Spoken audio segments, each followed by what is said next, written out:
Mm-hmm. And go ahead. Hey guys. Hello. What's up? We're back. Hi Sam. Hello. We've got a whole thing today. Yes, we had dual good ideas, and you obviously are going to help influence, but there's some good pre-idea as well. Good. Yes. Welcome back to Holodeck 3, everybody. Tales from Holodeck 3. Where we tell the computer crazy things and it comes up with crazy scenarios, and then you guys get to influence that. Yes. This holodeck is very malfunctioning, by the way. Didn't know if you knew that. It's part of the lore. Yeah. But it's great because you can mess us up, or you can mess us down, or you can bring us up, And it's amazing. Each of these are so different. Some people want to throw in Darth Vader curveballs, getting married or whatever, and some people just want to throw in the Klingons appear. It is literally that flexible, and that's why it's just such a wonderful format. It would be impossible to predict where we're going. Yes, impossible. It would be. Yeah. Even if I was to put in a literal, because we always do a bit of pre-prepping in these things. This one a bit more than the normal, but the idea of you could tell this software make sure that at the end everyone dies or something. But as we saw with one of our previous ones, someone in our great chat destroyed the ship early, and it was able to deal with that, so it brought the ship back. Oh yeah, sorry, it didn't clarify the whole ship was fully just. Yes, AI. That's exactly what you meant the first time. So it's really interesting. Yes, yeah. There's some crazy stuff that happens, and the computer doesn't quite know how to handle it sometimes. But also sometimes does very well, so it's really flexible. All right, I'll go share. See you in a second. All right, guys. 18 of you here, 6 likes. Hit that like button, guys. Let's get those likes up to 20 right away if we can. We'd appreciate that. Also, consider joining the channel. There's a join button down there where you can have your name in lights at the end of all of our videos and be part of our fleet. We want you guys to join. Or you can head on over to Patreon/Trekyards. That's another way to join and do the same thing. So whatever feels right for you guys. Also, make sure you hit that like button. It is the little thumbs up. Please hit that. We'd appreciate that. And hit subscribe if you're not already subscribed. And if you are already subscribed, make sure you're subscribed because YouTube. Also, click the notification bell icon to get notified of all the uploads we do. We do a lot of breakdown videos and lives, and we do a lot of crazy stuff here on Trekyards. We have fun doing it, and there's multiple stuff every week. So please consider helping us out and joining us in any way you can. And just sharing the content, liking the content, all that stuff actually makes a huge difference. So please do so. And on this one, you guys actually have the power. Super chats of any amount. You guys put in a prompt, and we will add that into the story and see how it plays out. And it could be quite interesting. So anyway, and also down below there are links to the Teespring and the TeePublic store. So check those out as well. Get some cool Trekyards merch. So, oh my goodness, Olivia's here. $5. Welcome to Trekyards. That is Captain Foley, and that is the emergency holographic jester. If you want a good joke, just ask for the EHG. Can you read? Are you okay? that was many words. Good job. Thanks, Olivia. Thanks, Stuart. I'm being made fun of. I'm going to be reading a lot today, so it's fine. Yeah, but that was as you, and that's difficult. This gets to be as Kirk or Spock. Speaking of, would you like to play Kirk or Spock today? I will play Kirk. Okay, sounds. You're more Spock-like than I am. Indeed. There you go. So I've prepped with a second because I invest in the AI software. So this is a fully generated front cover of the script. I thought that'd be a fun thing. Could it do it? Yes. And in fairness, it got the Trek name font right and the delta, which I didn't explicitly say to put in. Ish, yeah. Well, yeah. It's a pretty interesting delta. But and I told it to say written by us, and there was a season 4 script, and obviously everything else is gobbledy nonsense. But that's cool. Season 4, episode 1, apparently stardate 5286.2. Yeah, so I've got some prepped things, as you've seen, Stuart. Are you ready for some chaos to begin? Always. Okay. Always.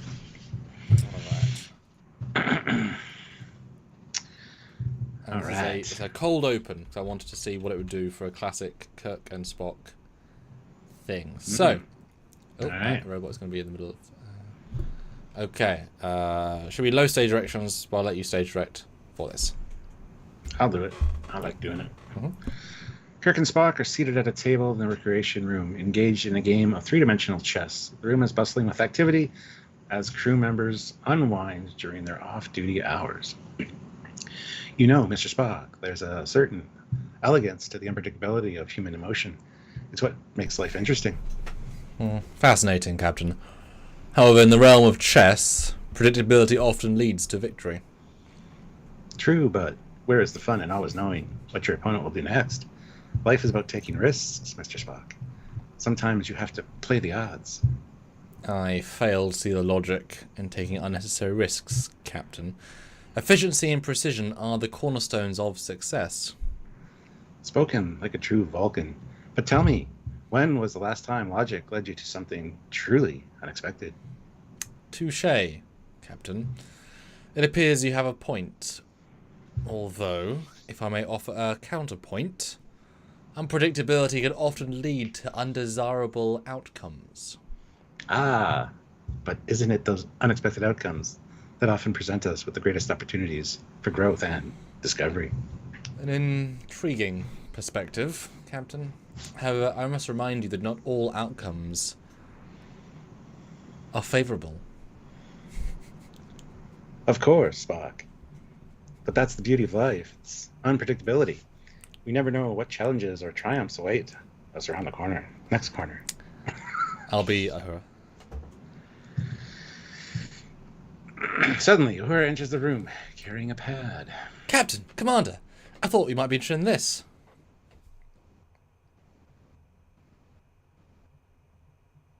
This is troubling news, Lieutenant. A distress signal from the Federation research outpost near the Kzinti border. Kzinti activity near Federation space is a cause for concern. They are known for their aggressive nature. Agreed. Lieutenant Uhura, set a course for the outpost. Maximum warp. Aye, Captain. Kirk and Spock exchange a knowing glance as they prepare to face whatever challenges lay ahead. Okay. And Fleet Paw throws in $2. Have no fear, Fleet Paw is here. Fear level reduced. Good, good. Yeah, and I originally had Romulans. I thought that's too boring, so I had it swapped to Kzinti for you, Stuart. For you. Oh, thanks, man. That's not a bad little, you know. It's a bit predictable, yeah. but that's, yeah. Risk is his business. That makes sense. I like it. Okay, that's chapter 1. I have 4 chapters prepped. Or 4 elements. Oh, that's the wrong one. On that side. 4 chapters prepped. So start, you know, setting up what you want to see. And that will come in at the end. So we'll have that ready to go once we get through, which is good because we can have a whole load of back-to-back things with you guys. Ooh, prep what you want. This one's a longer one, looks like. I will scroll on it as well. Yeah, we don't need the stage directions. Okay. And it has moved us out of the way again. Why have you done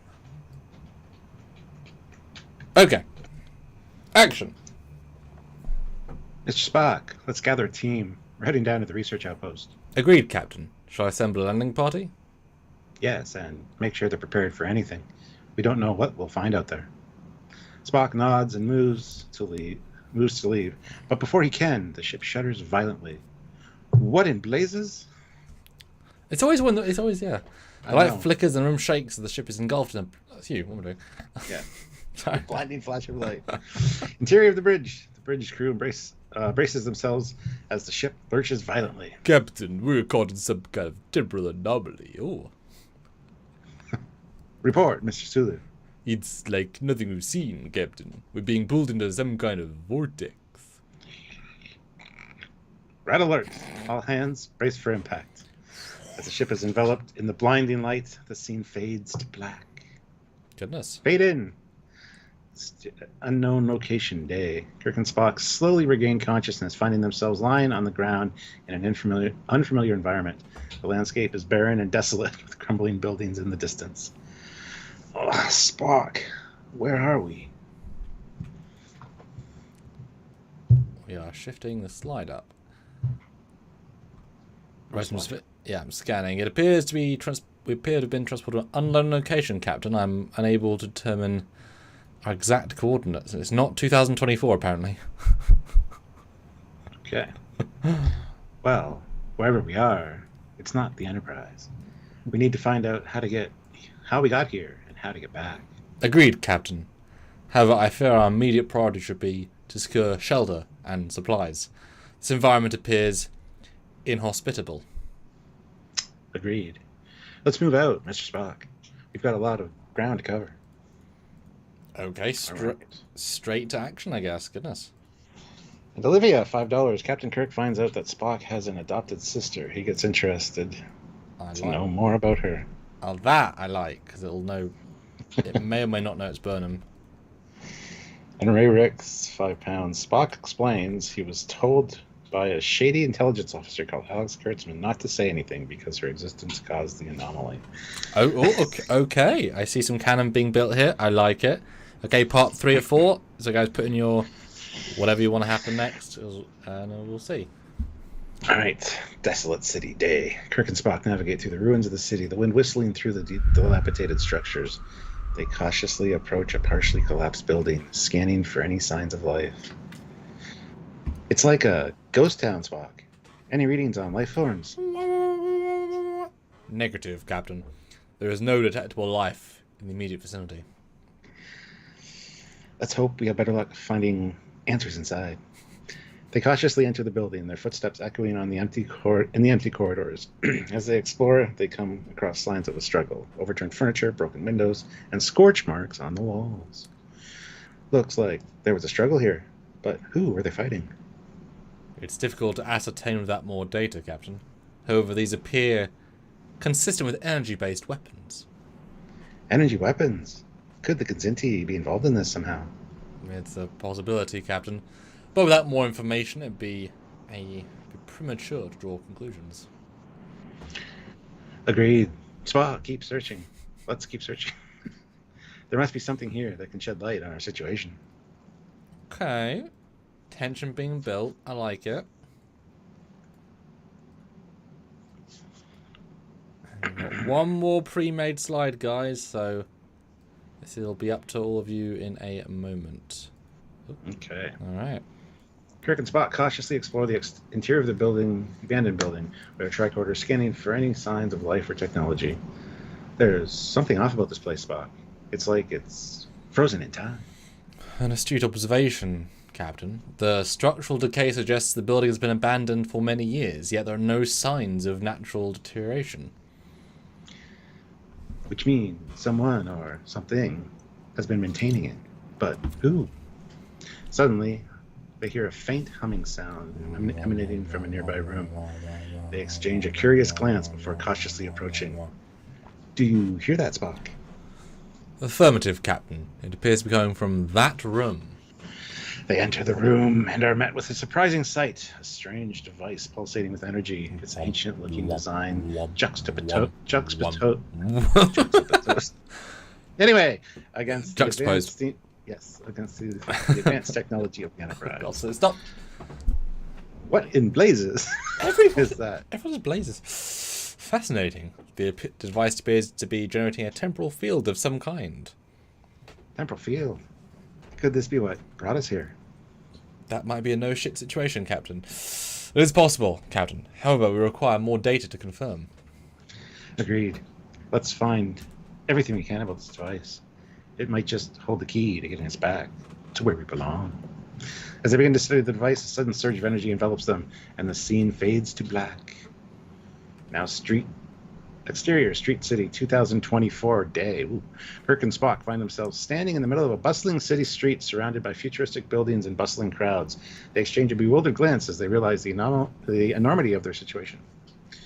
Spock, where are we? It appears we have arrived in the year 2024, Captain. The temporal device must have transported us through time. Incredible.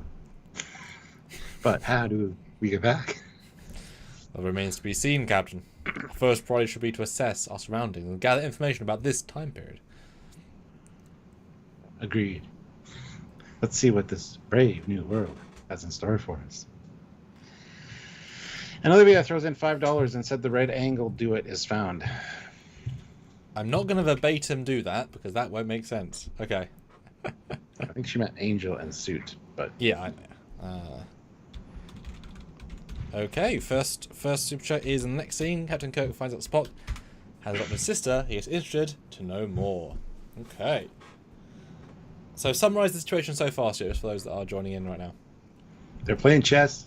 They got a report about the Kinzinti. They went there, and then it ended up in the dilapidated, I can't even speak today, city, abandoned city. Then they found a device, and now they're in 2024 on a street. Dun, dun, dun. And I was wondering how I was going to incorporate that, and now we know. Alright, so we are now incorporating Michael Burnham, we assume.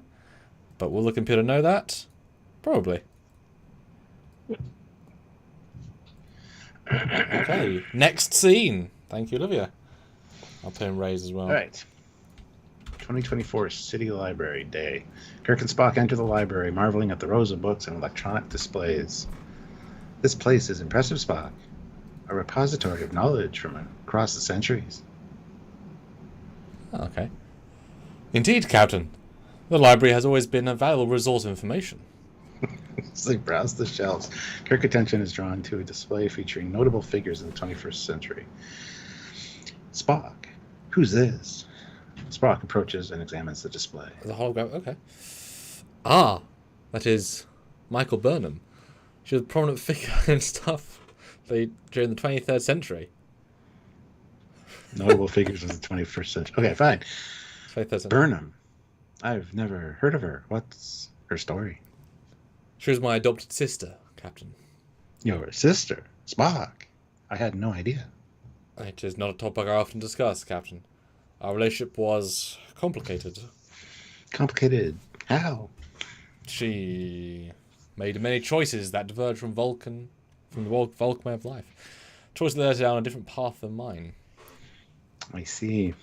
Well, I'd like to learn more about her, Spock, if that's all right with you. Of course, Captain. I will assist you in any way I can.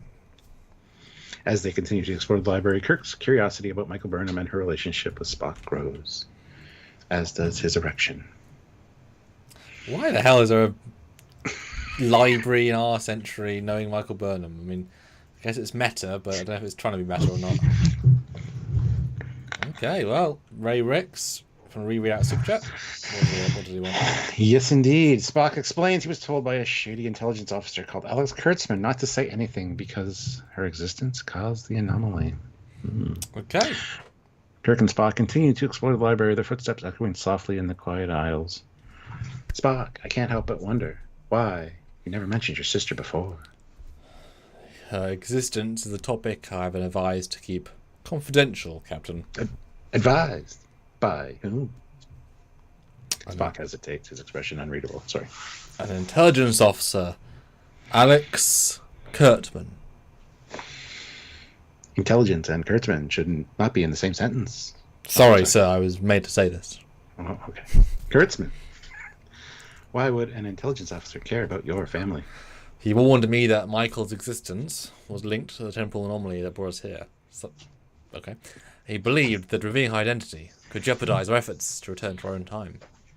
I see. Well, it seems like there's more to the story than meets the eye, like the Transformers. I was thinking of it. Spock nods solemnly, his mind weighing the implications of Kurtzman's warning. Regardless, Spock, I think it's important that we understand everything we can about this anomaly.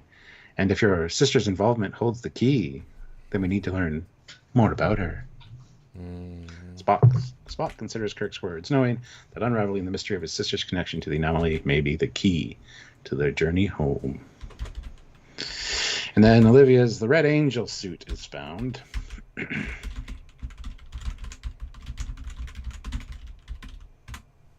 Okay, now it should be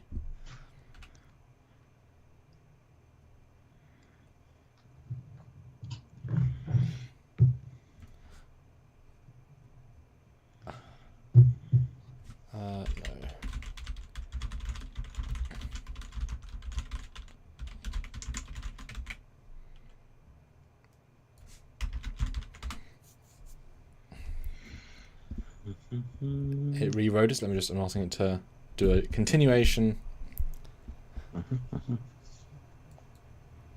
Okay. Yeah, okay, great. Hit like, everybody. 25 of you here, 21 likes. Let's do the thing. Yeah, you guys have the power. You might be Grayskull, who knows? I was just going to say, it's He-Man. You have the power, just like He-Man. Okay. Suddenly, Kirk's attention is drawn to an exhibit in the corner of the library. He approaches it, intrigued. Spock, take a look at this. Spock joins Kirk as they examine the exhibit, which showcases a display case containing an unfamiliar uniform. Is that... Indeed, Captain. It appears to be a Starfleet uniform from a later era. Kirk carefully inspects the uniform, noting its distinctive design and red coloring. This is remarkable. A piece of Starfleet history right there in front of us. Fascinating. This uniform seems to be the same design as the one worn by Michael Burnham during her time in Starfleet. Burnham's uniform? What could it be doing here in 2024? At least he asked that question. Good for him. That is a question that warrants further investigation, Captain. Agreed, Spock. I say Spock way too much. Let's see if we can find any clues that may shed light on its presence here. They continue to examine the exhibit, their curiosity piqued by the mystery of the Red Angel suit's appearance in this time period. A Red Angel suit, but they said it's a Starfleet suit. All right. Next one is Olivia with $2. Kirk and Spock is in St. Louis, Missouri, 2024. They is there. Now, is that implying that they've moved there, or implying that they were there? There's a library there. I don't know. I will. That's a good question. I'll have it as a reveal. See how it takes that as information. Yeah. Okay, that sounds good. Okay. Louisville. Is that where Olivia is? Very likely. I don't know. Okay. Very long one. That's okay. You guys move this. I was thinking, there's not much we can do with that AI. Okay. Kirk and Spock continue to explore the exhibit, their curiosity growing with each passing moment. Spock, any idea why there's a holographic display in 2024? Well, it could mean like a screen display. We have sort of holograms. Okay. Spock, any idea? It's not a fancy one, a standard Earth human one. Yeah. Gotcha. We got holograms. It's fine. Any idea where we are? According to my readings, Captain, we appear to be in St. Louis, Missouri. The year is 2024. It's indeed 2024. St. Louis, 2024. Quite a quantum leap from where we started. Let's go back here. Indeed, Captain. It appears our journey through time has brought us to a most intriguing destination. Kirk gazes out the library window, taking in the sights and sounds of the bustling city. St. Louis. I wonder what secrets this city holds. Perhaps we'll find answers to our questions here, Captain, or perhaps we'll uncover even more mysteries. Kirk and Spock exchange a knowing glance, their determination unwavering as they prepare to delve deeper into the enigma of their unexpected journey. I just read Ray's. And Ray's 5 pounds. While walking down the street, a Pepsi truck pulls up to Kirk and Spock and transforms into a giant robot who introduces himself as Optimus Prime. Optimus Prime was... Never mind. I'm not even going to say anything. Was he a robot in disguise? He was, but, I was going to say it was never a Pepsi truck, but there was a Pepsi version, so I'm just going to shut up. And also, this could be an alternate reality, you know. I assume you're Optimus, because that would obviously make sense. Sure, yeah. I'll do that. Okay. Nice. Again, had we predicted Optimus in Louisville? No. Wouldn't have been the first thing I would have said was going to happen. No, St. Louis, not Louisville. Louisville's in Kentucky. That's where I'm going in June. Oh, okay. And action. Kirk and Spock walk down the bustling city street. Their surroundings a mix of futuristic architecture and bustling crowds. Suddenly, a Pepsi truck pulls up beside them, its engine humming softly. That's peculiar. What's a Pepsi truck doing here? Spock scans the truck with his tricorder, but before he can analyze it further, the truck begins to transform, unfolding. What in the name of? A robot stands before them, its towering form casting a shadow over Kirk and Spock. It speaks with a deep, commanding voice. Greetings, travelers. I am Optimus Prime, leader of the Autobots. Kirk and Spock exchange incredulous glances, their surprise evident. Optimus Prime? But you're a robot. Indeed, Captain Kirk. I am a Cybertronian, a sentient being from the planet Cybertron. No shit. Fascinating. We've encountered many life forms in our travels, but none quite like you, Optimus Prime. Our encounter is no coincidence, my friends. I sense that you're on a journey of great importance. Oh, there's more. Cool. Yes. Holy shit. How do you know that? The fabric of time and space is in flux. Your presence here is a disturbance that cannot be ignored. Very fair. Spock scans Optimus Prime with his tricorder, analyzing his energy signature. Remarkable. Your energy signature is unlike anything we've encountered before. And yours is equally unique, Commander Spock. There is much more we can learn from each other. Kirk and Spock exchange a glance, realizing that their encounter with Optimus Prime may hold the key to understanding their situations. Situation, my God. We're on a mission to uncover the truth behind a temporal anomaly that was created by Samuel Coggins. What? Wrong temporal anomaly. That brought us here. I was very confused for a second. Perhaps you can help us, Optimus Prime. I will do everything in my power to assist you, Captain Kirk. Together, we will uncover the secrets of this anomaly and restore balance to the universe. To the Force. With Optimus Prime by their side, Kirk and Spock prepare to embark on a journey unlike any they've ever faced before. Yep. I agree with that sentiment. Fleetpaw throws in $5. Kirk and Spock discover that the timeline has been altered, accelerated by about 300 years due to interference by the Kzinti. Oh. They left tech behind. Kirk and Spock and Optimus Prime stand together, their conversation turning to the nature of the temporal anomaly. Optimus, do you have any insight into the temporal anomaly that brought us here? I sense that the fabric of time has been altered, Captain Kirk. The timeline has been accelerated, displaced by hundreds of years. Fascinating. It appears our arrival in 2024 was not a random occurrence, but a deliberate act of interference. Interference by whom? Spock gestures to a nearby alley where they discover a hidden cache of advanced technology left behind by the Kzinti. What a twist! This technology, left here randomly by our foe, in the middle of nowhere, fully powered and operational, confusing, is of Kzinti origin. It seems they have been manipulating the timeline to their advantage. The Kzinti are a formidable foe, my God, Captain Kirk. Because I know who they are. Their actions have disrupted the natural flow of time, endangering countless lives in the process. Then we must find a way to stop them. Spock, can you determine the extent of the alterations to the timeline? Affirmative, Captain. It appears the timeline has been accelerated by approximately 300 years. If left unchecked, the consequences could be catastrophic. Understood. We need to find a way to restore the timeline to its proper course and prevent further interference by the Kzinti. The trio exchanges a determined glance, knowing that their mission to restore the timeline will be their greatest challenge yet. Dun dun dun. Then we got Olivia with $5. The St. Louis Arch starts to glow, and it turns into a portal, one that leads to an unknown place. Okay.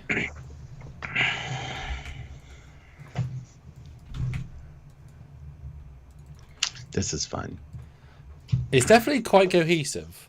I'll give it that. So far. I did try a slightly different approach in dealing with it at the start. That might be paying off here. But it was subtle. I don't know how much difference it would really make. But yeah, some it looks like. Kirk, Spock, and Optimus Prime stand near the St. Louis Arch. St. Louis Arch, their attention drawn to its sudden transformation. What's happening to the Arch? The Arch begins to glow with an unworldly light pulsating with energy. Captain, the Arch is emitting a highly unusual energy signature. It appears to be generating some form of spatial anomaly. This cannot be a coincidence, Captain Kirk. No. The Arch is acting as a gateway to another realm, or a space bridge. Oh. Is that what he always says? No, but space bridges are what they use to transport between Earth and Cybertron. I was thinking series. That was too logical.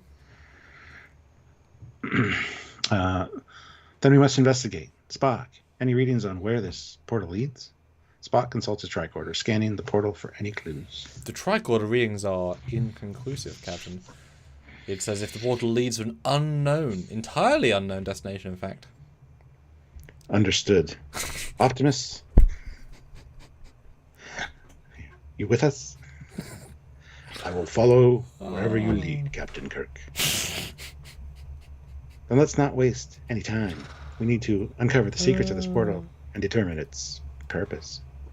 With determination in their hearts, Kirk, Spock, and Optimus Prime step forward, ready to embark on the journey into the unknown. Matthew DeFreitas, $5. Optimus Prime opens his hand to reveal Burnham sitting in it. Everyone stops for a cry and a group therapy session. Oh my goodness. Is that what I said? Oh no. Yeah. Oh no. I'll of course be Michael Burnham. Kirk, Spock, and Optimus stand before the glowing portal, their attention fully focused on the mysterious anomaly. Let's not waste any time. We need to uncover the secrets of this portal and determine its purpose. Suddenly, Optimus extends his hand, revealing Michael Burnham sitting in his palm. Kirk, Spock, and Optimus Prime are stunned as well, into silence by the unexpected sight. Michael. It's truly her. Optimus Prime gently lowers his hand, allowing Burnham to step forward and join Kirk and Spock. Jim! Spock! I never thought I'd see you again! Kirk embraces Burnham, his heart heavy with emotion. We thought we'd lost you, Michael. But you're here now, and that's all that matters. Indeed, sister. Your presence brings light to a darkened path. Burnham wipes away her tears, overcome by the warmth of their reunion. Thank you, both of you. I never would have made it without your guidance. Somehow. As the tears flow freely, Kirk, Spock, Burnham, and Optimus Prime share a moment of solace and understanding. Their bond stronger than ever. We may have been separated by time and space, but together we can face whatever challenges lay ahead. Spock nods in agreement, his determination unwavering. Affirmative, Captain. We are stronger together with the power of friendship. With renewed resolve, the group prepares to step through the portal, united in their quest to restore balance to the universe. Fleetpaw, $2. The tech was exploited by 18th century humans. Don't know what that means, but okay. Okay. The Kanzinti tech. Okay. That was the... yeah.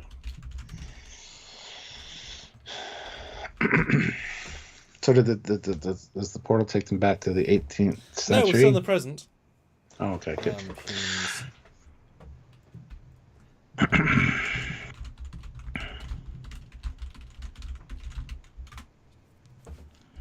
Okay. It's thinking. It's probably thinking, what do you mean? What is what? Okay, so there's an 18th century woman who's now appearing in the story. I will also, because you're Optimus. Oh, okay. Whatever we gotta do. Whatever we gotta do to make this make sense. Well, that's maybe not necessarily what we can do here, but we can make it be funny.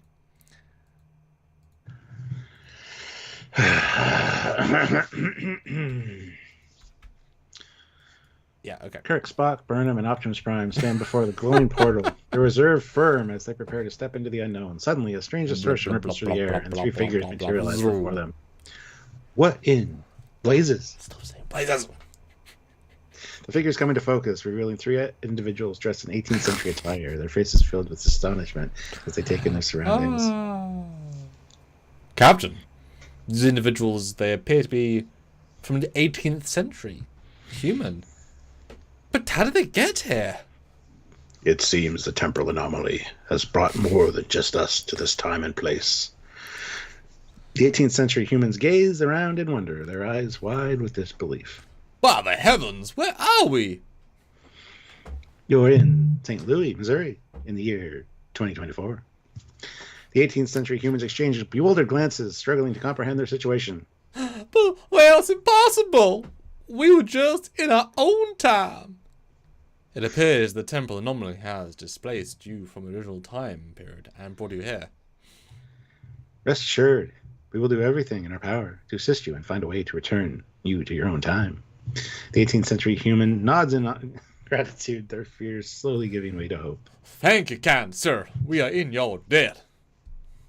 Kirk, Spock, Burnham, Optimus Prime, and the 18th century humans exchange determined glances, ready to face whatever challenges lie ahead as they step through the portal. What? United in their quest to restore balance to the universe. Wait, what? It's just adding everybody, and now we're stepping through the portal again. Fuck. Anyway. Dude, oh shit, that was a big move. So the next one, Ray Ricks, 10 pounds.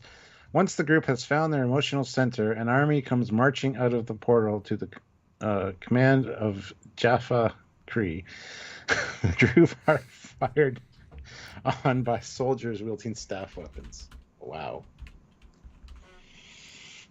Okay, hold on.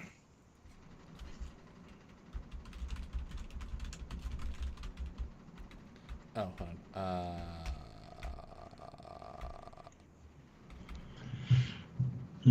Okay, well, that's not... Yeah. Goodness. Okay, that's good. Benjamin Stone, usually just watch the ranking and versus videos. Clicked on this because I love the channel. What's happening? This is Tales from Holodeck 3, where we put a scenario into AI story thing, creates a story for us, and we read it, and you guys super chat in with your twists. It's like a choose your own adventure. Yeah, it is. And it's very, very flexible. Like you can put in random with the doctor or anything, and it's nice. Any amount of super chat is a thing, but obviously the more words you can do, is the more you can change the story, and it's just fun. And today we're doing Kirk and Spock and other characters that are introduced, and we evolve as we go. So yeah. All right. Kirk, Spock, Burnham, Optimus Prime, and the 18th century humans stand before the glowing portal. They're from... We did that already. Yes.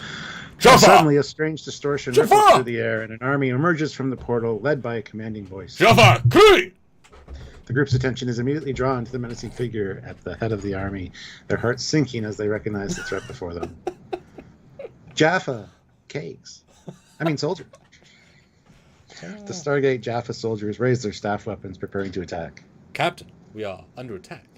No shit, Sherlock. We need to defend ourselves. Stand your ground. You will not be intimidated. The group braces themselves as the Jaffa soldiers open fire, unleashing a barrage of energy blasts. Take cover. Return fire. The group dives for cover, exchanging fire with the Jaffa soldiers as they struggle to fend off the relentless assault. By God, what manner of devilry is this? The battle rages on, each side locked in a fierce struggle for survival amidst the chaos of the unknown realm. Hold the line. We can't let them overwhelm us. We've actually never they all fight valiantly alongside Kirk, their determination wavering in the face of fuck off. Every time. We've actually never... Unwavering. We've actually never done an action scene in one of these. I'm quite intrigued by this. Oh, okay. Here we go. What's next? Olivia, $5. Michael and Kirk's relationship gets stronger, and Spock doesn't like it. Oh, this game's quite a long one. Oh, this is funny. Glad you like the concept, Benjamin. Hopefully you enjoy it. You should go back and watch in the beginning. It's pretty funny. And each episode is so different. We've done 3 of these now. This is the 3rd one. So. And it's great. They're entirely user-generated by you guys, so it's just lovely. Except for the initial setup, which is us. True, yeah. And obviously your great idea in this case. Okay. The intense battle with the Jaffa soldiers. Yeah, we know the setup. Yeah. Okay, fine. Michael, watch your 6.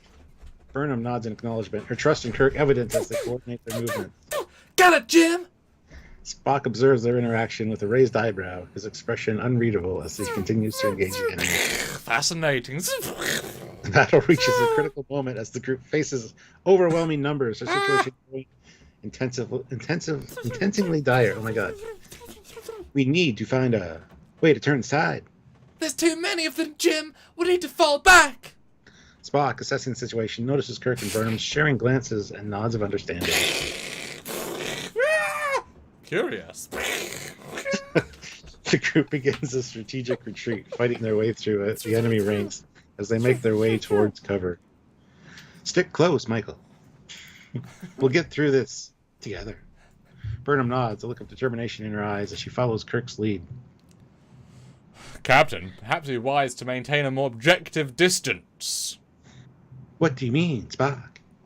Spock hesitates, choosing his words carefully. Your emotional attachment to Lieutenant Burnham could cloud your judgment in critical situations. It's imperative we remain focused on our mission objectives and not getting murdered by the Stargate Jafar we being fought with Optimus Prime. Kirk's expression darkens as Spock's words, his loyalty torn between his duty as a captain and his connection with Burnham. God.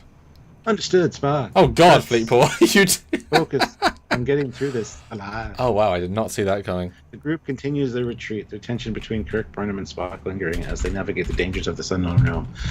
Fleetpaw, $2. Kirk begins to snog Michael Burnham. Good God.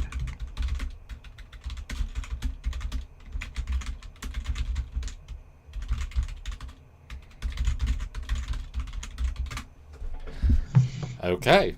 Hopefully you guys are enjoying. If you are, hit the like button if you haven't already.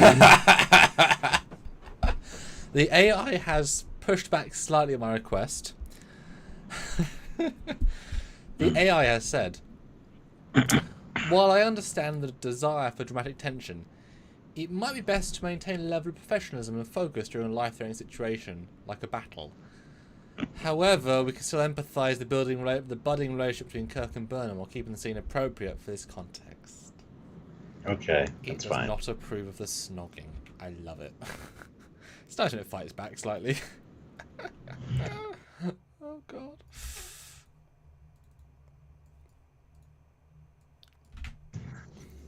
Alrighty. Never a dull moment here on Trekyard. No, indeed. Except for all those dull moments that we share. We'll try to edit those out. Shit, we're live! The intense battle with the Jaffa soldiers continues, with Kirk, Burnham, Spock, Optimus Prime, and the others fighting valiantly. Amidst the chaos, Kirk and Burnham share a brief moment of connection amidst the chaos, their eyes meeting in a shared understanding. Michael, cover me. Burnham nods, providing cover fire as Kirk maneuvers for a better position. As he returns, he and Michael Burnham exchange a fleeting glance, their bond strengthening with each passing moment. I got your back, Jim! Kirk's heart races as he feels a surge of adrenaline coursing through him. In a brief lull in the fighting, he reaches over to Burnham, grasping her hand in a moment of shared solidarity. Oh God. We'll get through this together, Michael. I promise. Burnham's gaze softens, a hint of a smile, tugging at the corners of her lips. I know we will, Jim. No matter what. Spock observes the exchange with a raised eyebrow, his logical mind processing the implications of their growing bond. As the battle rages on, the group continues to fight with renewed determination, their unity stronger than ever. Suddenly, a glimpse of the Stargate-themed location through the portal catches their eye. It must be Vancouver. Serving as a stark reminder of the dangers that lay ahead. Captain, we must remain focused on the task at hand. The portal may hold the key to our escape. We cannot afford to lose sight of our immediate surroundings. Kirk nods in agreement, his attention returning to the battle as they press forward, their resolve unwavering despite the mounting odds. It said no to a snog. Okay. And Ray Ricks, 5 pounds. Goodness. Spock theorizes that the boundaries between realities are breaking down, and the only way to fix the problem is to walk through the portal. So they do. From St. Louis to somewhere else. Or St. Louis. Or St. Lou. Yes. Okay. The intense battle with the Jaffa soldiers continues.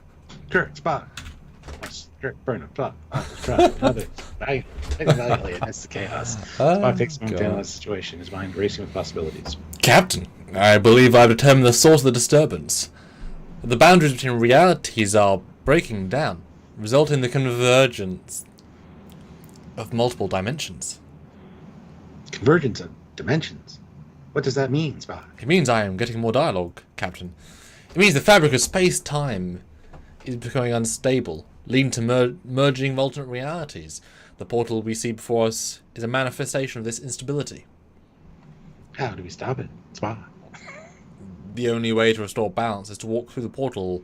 This is a bald-faced assertion, Captain. I believe in it, full and wholeheartedly. Ray has told me, via the Great Koala.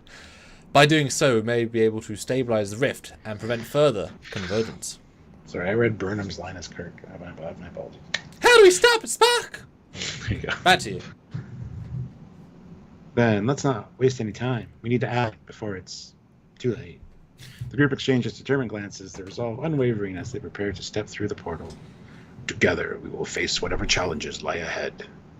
Spock takes the lead, stepping through the portal first, followed closely by Kirk, Burnham, Optimus Prime, and the others. As they emerge on the other side, they find themselves on a famous Stargate planet and its alien landscape stretching out before them. Fascinating. We appear to arrive on a planet of great significance. Let's hope it holds the answers we seek. The group presses forward, their journey into the unknown far from over as they explore the mysteries of the Stargate planet. Olivia, $2. Khan comes back. That's an Aussie suggestion. So.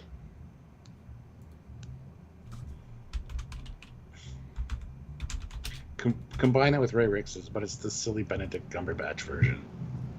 Yes. Okay, cool. Yes. Khan play, yeah.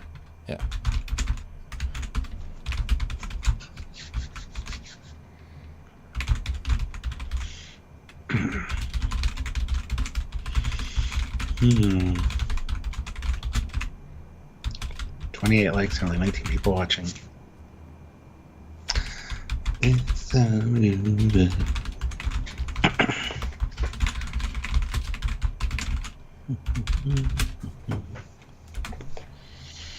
Okay. Shall we begin? Indeed. Would you like to be Khan, or shall I be Khan, or who wants to take that? You can be Khan. Okay. I think Optimus is still with us, so. Yeah. Oh god.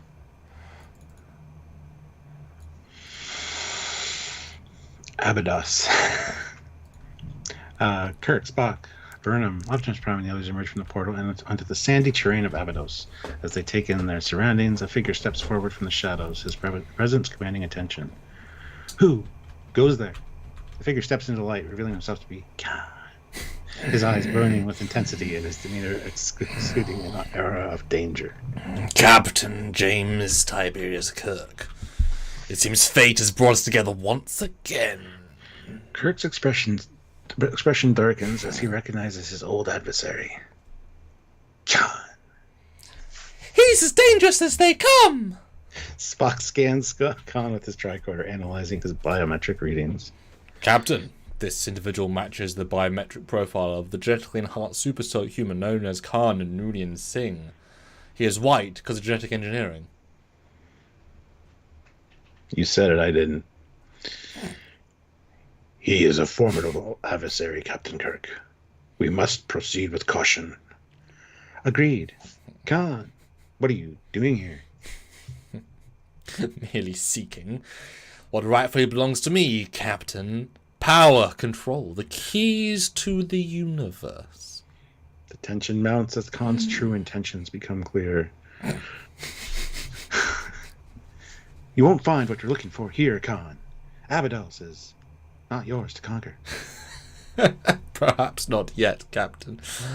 But soon enough, the galaxy will bow before me once again. Suddenly, Khan signals to his followers, who emerge from the shadows, armed and ready for battle. Attack! The group braces themselves as Khan's forces launch a fierce assault. The fate of Abydos hanging in the balance as they prepare to face their most dangerous adversary yet. Then we got Fleetpaw with this is a two-part super chat. First part is override the AI authorization, Swiftback Sigma Delta 374. Kirk and Burnham begin snogging. Spock dislikes this, and nerve pinches Kirk angrily. Replace snogging with kissing. There you go. Okay. That'll work. Yep.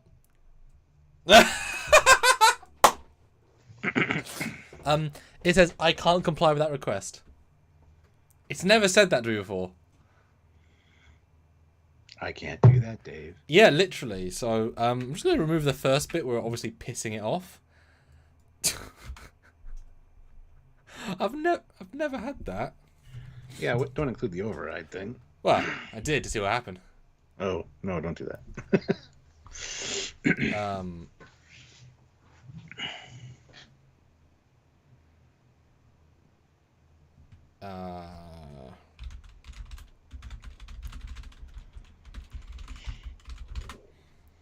Just making a slight tweak to it.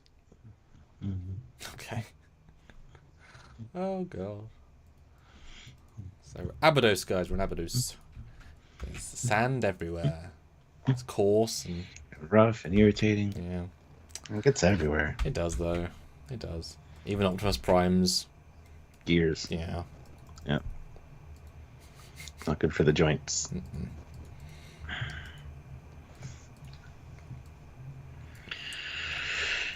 All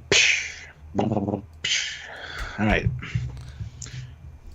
Kirk and Burnham find themselves momentarily alone amidst the chaos of battle. Their eyes lock, and a palpable tension fills the air as they lean in for a kiss. Mwah! The kiss between Kirk and Burnham is passionate, fueled by adrenaline of battle and undeniably chemistry between them.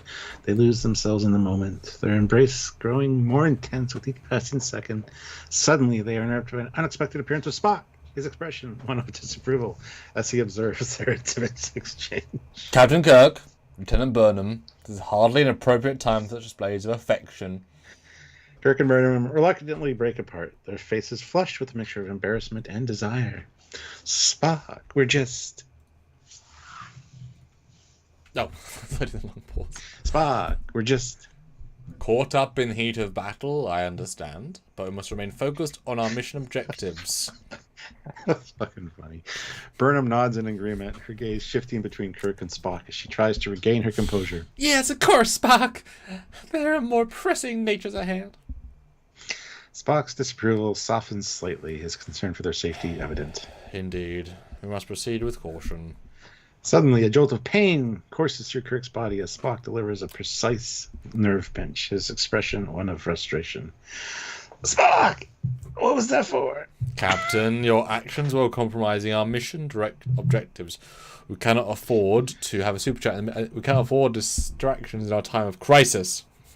Kirk nods, understanding Spock's rationale, even as he rubs his neck, feeling the lingering effects of the nerve pinch. Understood, Spock. That's how they work. Let's focus on the task at hand and put an end to Khan's plan once and for all. It's not a nerve pinch as well, but okay. I know. The trio exchange determined glances, their resolve unwavering as they prepare to rejoin the battle against Khan and his forces. Benjamin Stone, 5 pounds. The planet the portal leads to is, in fact, the Teletubby planet. Or the Teletubby land. There you go, not planet. Oh my god. This is going off the rails. Yes, it is.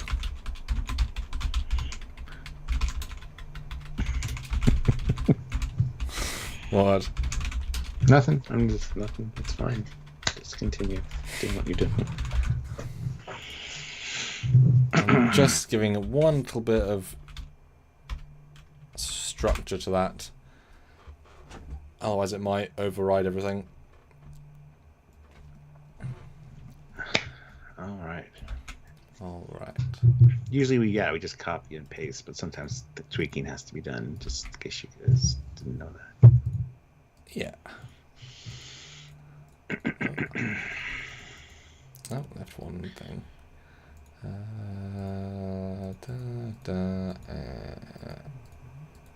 Okay.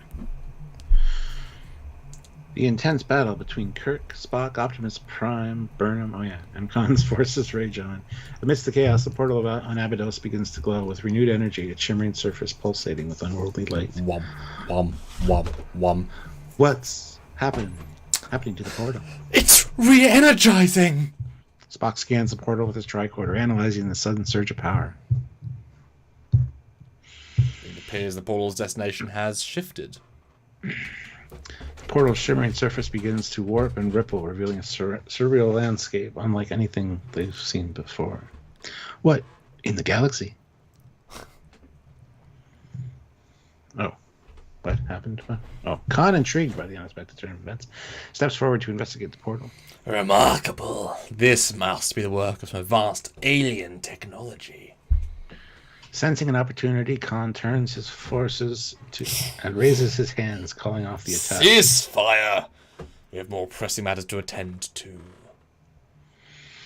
The Jaffa soldiers lower their weapons, their attention now fixed on the portal in this strange world. What do you intend to do, Khan? Explore, of course. This land holds untold mysteries, and I intend to uncover them. Spock, Kirk, and Burnham exchange wary glances, knowing that Khan's curiosity could lead to unforeseen consequences. Then let's proceed with caution. We don't know what dangers await us on the other side. The group braces themselves as Khan takes the lead, stepping through the portal into the unreal landscape of Teletubby Land. Their adventure taking an unexpected turn as they prepare to explore the strange new world.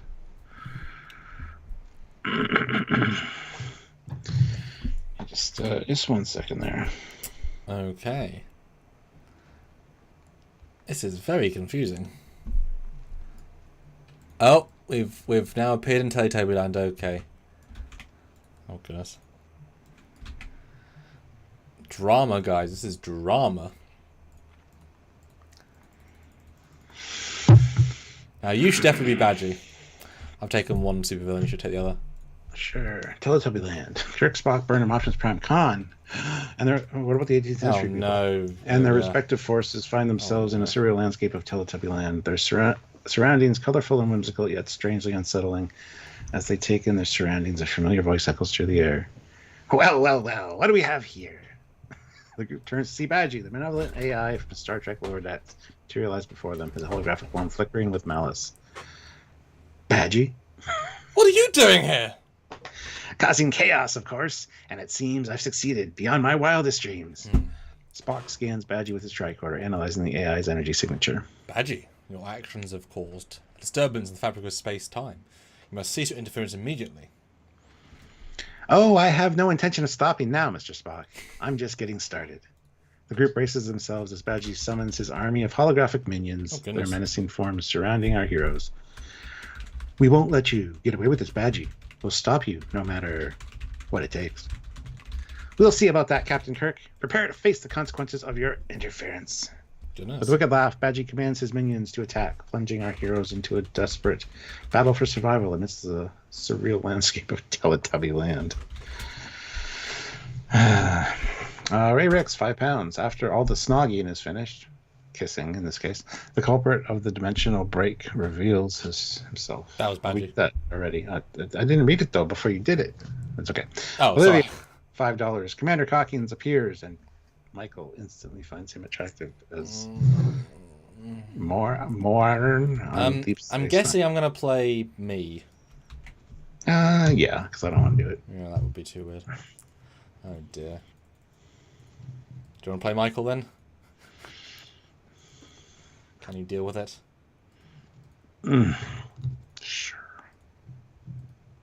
Kirk, Spock, Burnham, Optimus Prime, Common, and their stretch force find themselves in the surreal landscape of Teletubby Land. The surroundings cover. What? You got it selected. I don't have it selected. Do I? Yeah. Oh, sorry. There you go. That's okay. Thank you.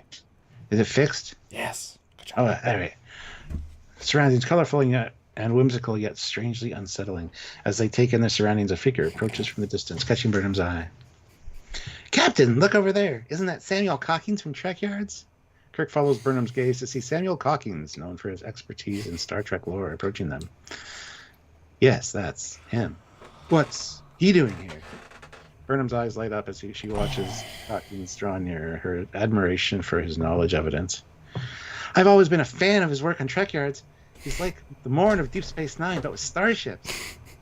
Spock raises an eyebrow as Burnham's comparison, at Burnham's comparison, while Khan observes her action with mild interest. Michael, you've just kissed Mr. Kirk. Why are you snogging everyone? It appears to turn Burnham, while Kirk has developed an affinity for Mr. Cocking's work. Can't blame her. Trekyards does excellent analysis. Wow. Okay. Burnham approaches Cockings with a smile, eager to engage with someone who shares her passion for Star Trek. Fuck. Besides Kirk himself. That's fine. Mr. Cockings, it's an honor to meet you. I'm a big fan of Trekyards.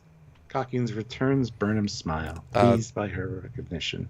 Thank you, Lieutenant Burnham. It's always a pleasure to meet fellow enthusiasts. Please call me Samuel. The group exchanges introductions and engages in a lively discussion about their favorite Star Trek episodes, ships, and characters, finding common ground amidst the surreal landscape of Teletubbyland. Fleetpaw, $10. Badgie's minions include Skullface from Worf's training program, the Equinox's evil EMH, Professor Moriarty, and her crew, and the crew of the warship Voyager from the Voyager episode Living Witness. Jesus Christ.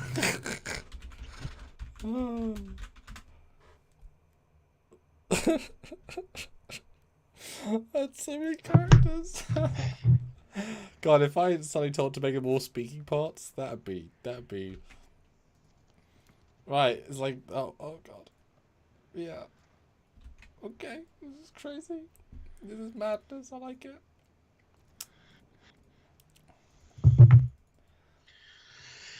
This is going meta. It usually does, Benjamin. Usually does. Welcome to the chaos. And you guys can make it more meta or less. It's up to you guys. All right, Teletubbyland Day. Kirk, Spock, Burnham, Optimus Prime, Khan, and Samuel Cockings find themselves confronted by Badgie's minions. A motley crew of holographic villains assembled from across the Star Trek universe. As Badgie steps forward, he gestures proudly towards his assembled allies.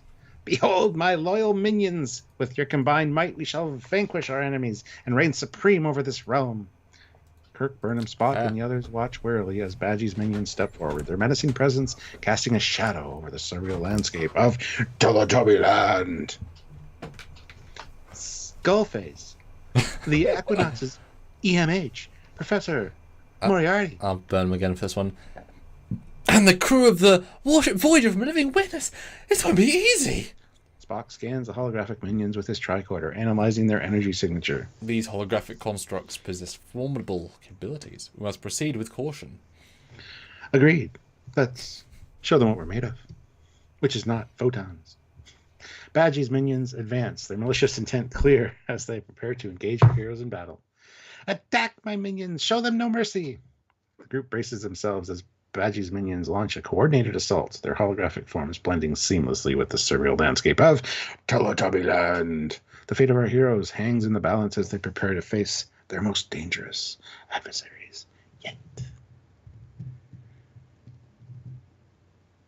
Do I have another one?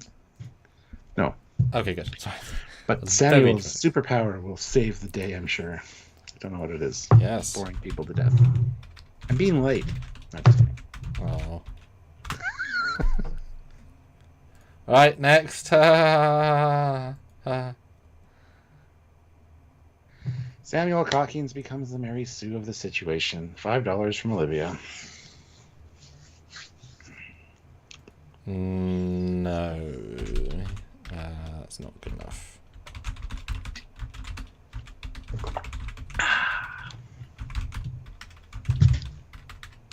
Isn't this fun, everybody? Glad I brought water. Yeah, I was filming yesterday and I had a very sore throat by then because it was a lot of directing. A lot of hours. I had a sore throat earlier today when I was filming my video for my personal channel. All right.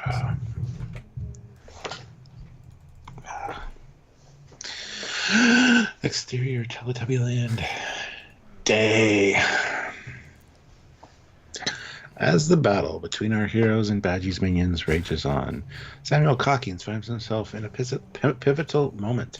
His quick thinking and resourcefulness proving instrumental in saving the day. You can be Burnham again.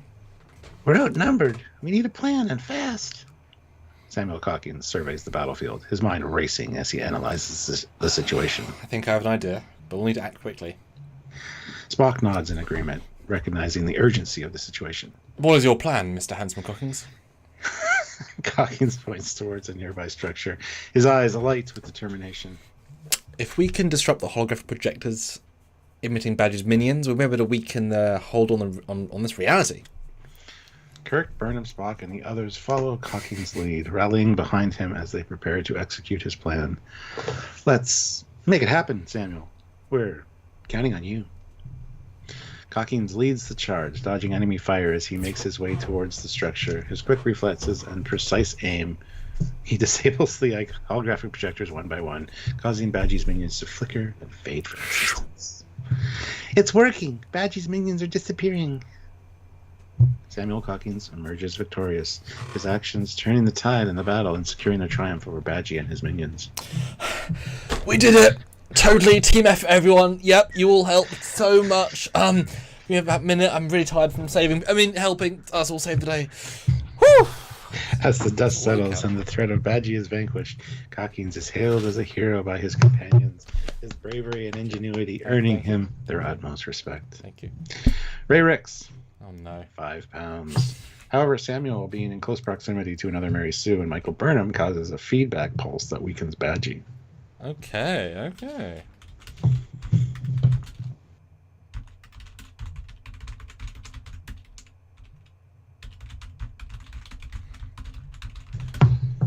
Okay.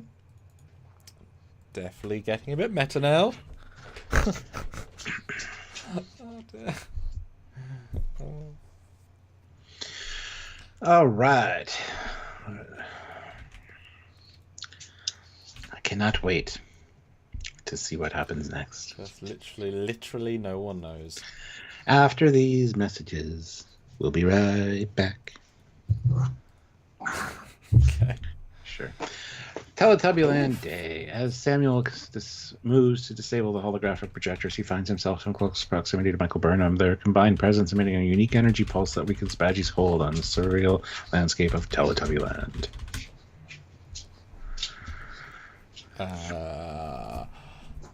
Michael, do you feel that? Yes, it's like a feedback pulse. Spock observes the phenomenon with interest, analyzing the interaction between Calkins and Burnham's energies. Fascinating. It appears the convergence of the energies is disrupting Badgie's control over this reality. The weakened Badgie struggles to maintain his grasp on the situation, his holographic form flickering and fading as Calkins and Burnham's feedback pulse grows stronger.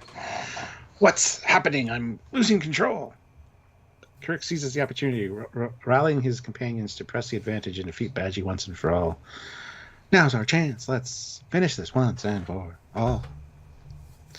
The group launches a coordinated assault on Badgie, their combined strength overwhelming the weakened AI and forcing him to retreat. We did it! Oh, our combined energies were the key to victory.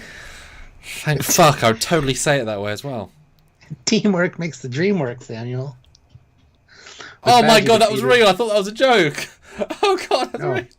With Badgie defeated and his minions dispersed, the surreal landscapes of Teletubbyland returns to normal.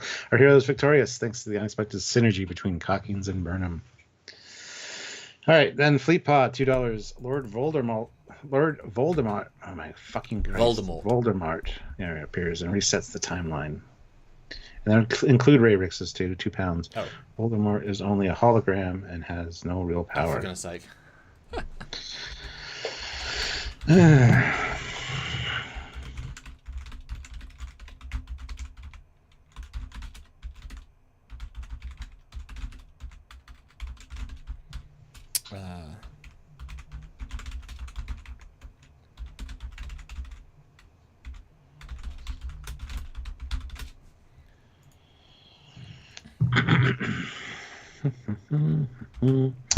This is interesting. Would you like to be Voldemort? I don't know what he sounds like, but sure. He's kind of you're evil. He's a bad guy. Yeah, he's a bad guy. Perfect. I mean, I've watched the movies. I just don't fucking. Oh no, he's actually kind of like this. Harry Potter. He's like that. Oh yes, okay. Yeah, you're right. I had zero memory, and then suddenly came back to me. Okay, this is a very complicated prompt situation, so I'm very interested to see what happens because I do not know. Harry Potter. The surreal landscape of Teletubby Land is bathed in an eerie light as our heroes, wary yet triumphant, gather to catch their breath after their victory over Badgie. Suddenly, a palpable sense of dread fills the air, and the ground trembles beneath their feet. From the shadows emerges a figure, his form flickering with holographic energy. With each step, the holographic projection solidifies, revealing the sinister visage of Lord Voldemort, the Dark Lord of the Wizarding World. What manner of hologram is this? The holographic Voldemort gazes upon our heroes with eyes that burn with malice and power, his voice resonating with an unworldly chill. I am Lord Voldemort, the one you fear above all others, and I have come to reset the timeline. The group tenses, uncertain of how to confront this holographic apparition. Even if you're just a hologram, we won't let you interfere with our reality, Voldemort. Your efforts are meaningless. The timeline will be reset, and there will be nothing you can do to stop it. Spock observes the holographic projection with keen interest, analyzing its composition and behavior. Fascinating. This holographic projection exhibits characteristics of both advanced technology and ancient magic. You are correct, Vulcan. While I may be a mere hologram, my powers are very real, and they will be the end of you. Cocking steps forward, his expression one of defiance as he faces the holographic projection of Voldemort. We won't let you erase everything we've fought for. Our reality is worth fighting for, regardless of the former adversary. Voldemort's holographic eyes narrow as he senses the determination in our heroes. You are but insects, squabbling in the face of inevitable annihilation. Prepare yourselves, for the end is nigh. With a wave of his holographic hand, Voldemort unleashes a powerful spell, the very fabric of reality, warping and twisting under its dark influence. As the world around them begins to fade, our heroes steel themselves for the final confrontation against the holographic projection of the Dark Lord and his twisted ambitions. Olivia throws in $2. Dr. Marie and gets mad and yells at Samuel. Okay.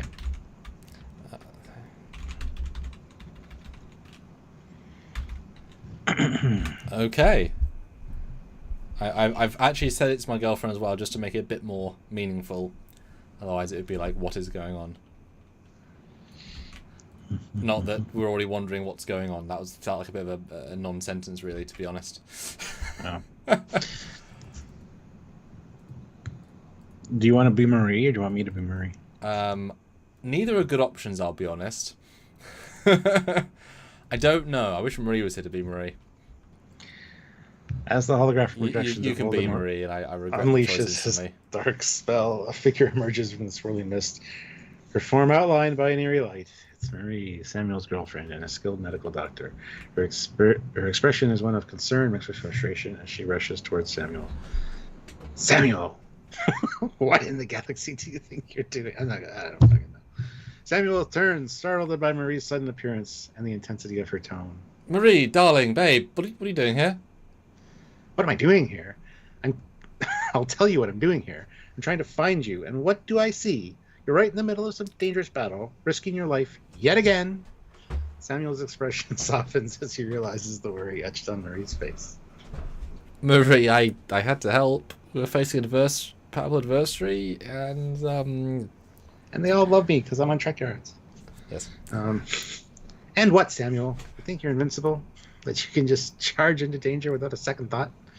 Samuel falls silent, his gaze dropping to the ground as he realizes the impact of his actions on Marie. I'm sorry, Marie. I didn't mean to worry you with Voldemort trying to kill us and all of our reality, and Optimus Prime staring at him while Spock tries to help, and Michael Burnham kisses Kirk, and it's very complicated. I'm very sorry. Marie's anger softens, replaced by concern as she reaches out gently to touch Sam's arm. I know you didn't, Samuel, but please, promise me you'll be more careful. It's I false. can't bear the thought of losing you. Samuel nods, his eyes meeting Marie's with a renewed sense of determination. I promise, Marie. I'll do everything in my power to keep us, the universe, and all reality safe. In Teletubby Land. Next Abydos. With a sigh of relief, Marie pulls Samuel into her tight embrace, their love providing solace amidst the chaos of Teletubby Land. Jesus Christ. And Vol's thinking, what the fuck is going on? General Grievous, $5. The scream can be heard as a blue blade appears through Badgie's chest. Your mobile emitter will make a fine addition to my collection. And then General Grievous wheezes. It's General Grievous, don't you know?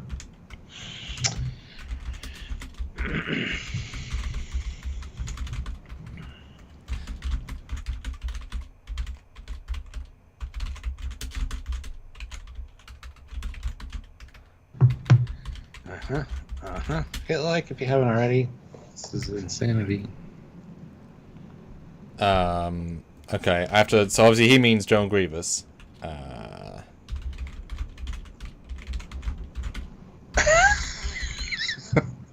Oh, Benjamin Stone. What? This is going to cause some disturbing dreams for Samuel when his girlfriend gets swapped out for the captain. Well... Do you mean me? Or Captain Kirk? Captain Kirk. Okay, I've modified it slightly just to make it make more sense, guys, because, you know, you don't want to break it. Oh, Marie's still here. Okay, shit. Like, I forgot Khan was here, but Marie is still here. How about Optimus? I haven't heard from Optimus in a while. He's just enjoying the show, honestly. What the fuck is happening, these humans? These humans. As Badgie, weakened but not yet defeated, gathers his last bit of energy to launch a final attack. A sudden scream pierces the chaos. The ground shakes. The figure emerges from the midst, wielding a blue-bladed lightsaber with a deadly precision. You need a lightsaber. Samuel, Marie, Kirk, Spock, Burnham, and the others turn to see General Grievous, the cyborg commander of the Separatist Army, standing before them, his mechanical form imposing and intimidating.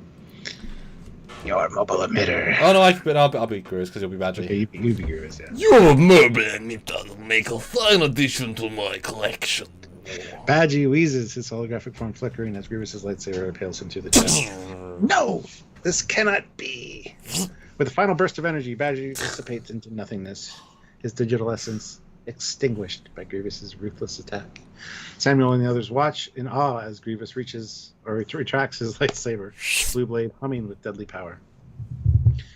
General Grievous, what brings you to this unusual place? I am here to hunt down any technology that may prove useful to the separate cause. Your holographic friend was merely a distraction of an obstacle in my path. Spock analyzes Grievous with interest, intrigued by the cyborg's formidable presence. Fascinating. General Grievous' cybernetic enhancements are quite advanced, allowing him to wield a lightsaber with deadly precision. We should be wary of his intentions, Captain. Grievous is not to be underestimated. Samuel nods in agreement, his gaze fixed on Grievous as the cyborg commander surveys the surreal landscapes of Teletubby Land with a calculating eye. Yeah, agreed. Grievous may have helped us defeat Badgie, but I doubt he's any interest in helping us further. Marie steps forward, her expression wary yet determined as she faces Grievous. We appreciate your assistance, General, but we have our own mission to complete. If you seek technology, we'll have to find it. You'll have to find it elsewhere. Grievous regards Marie with a cold gaze, his metallic voice echoing with silent menace. So be it, but mark my words, I will not forget this encounter. I will. With a hiss of mechanical breath, Grievous turns and disappears into the mist, leaving our heroes to ponder the implications of his unexpected appearance.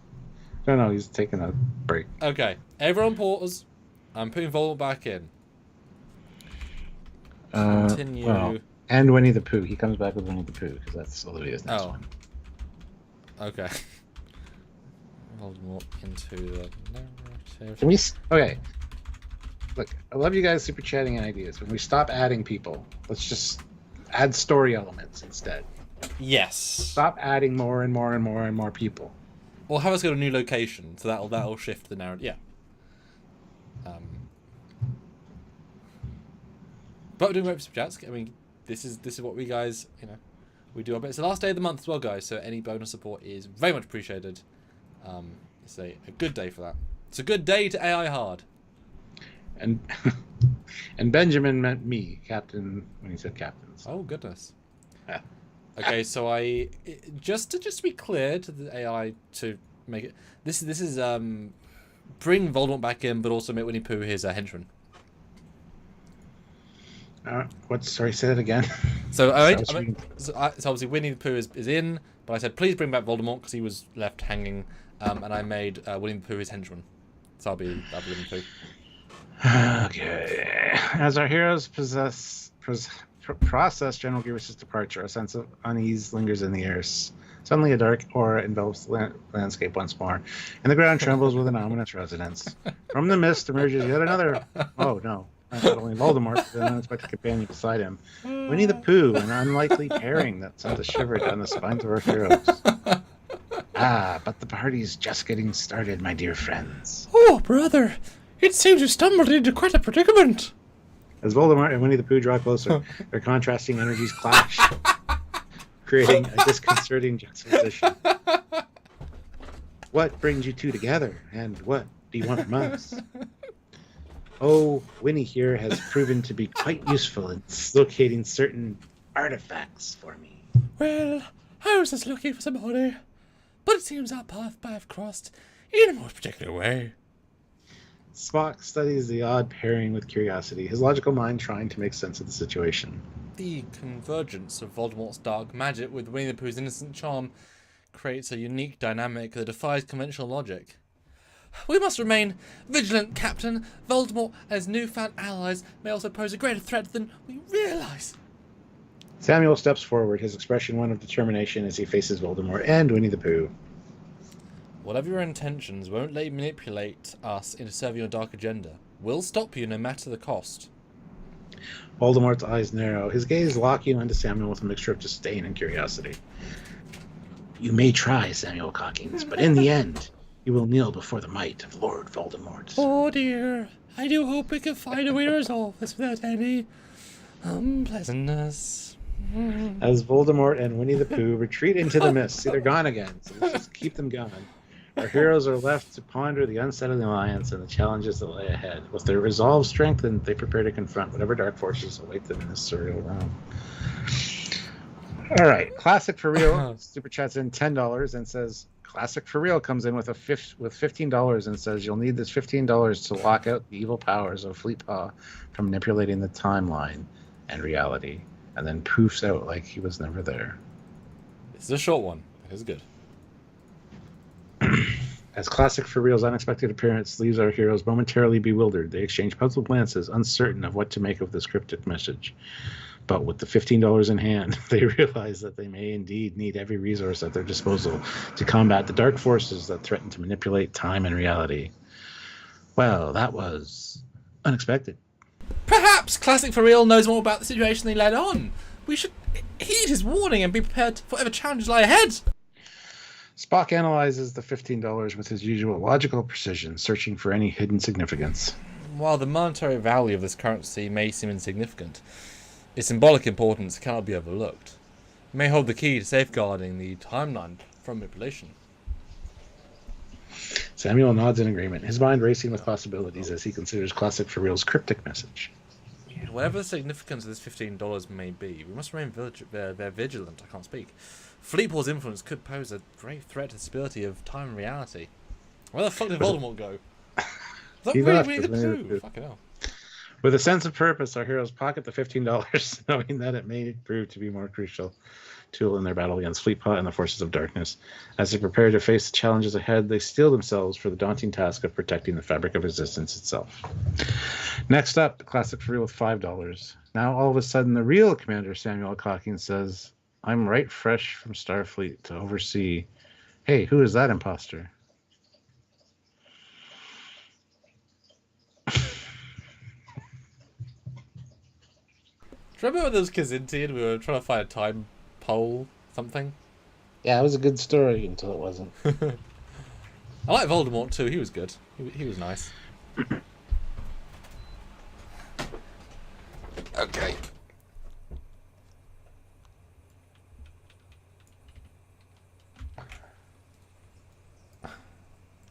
Heads up.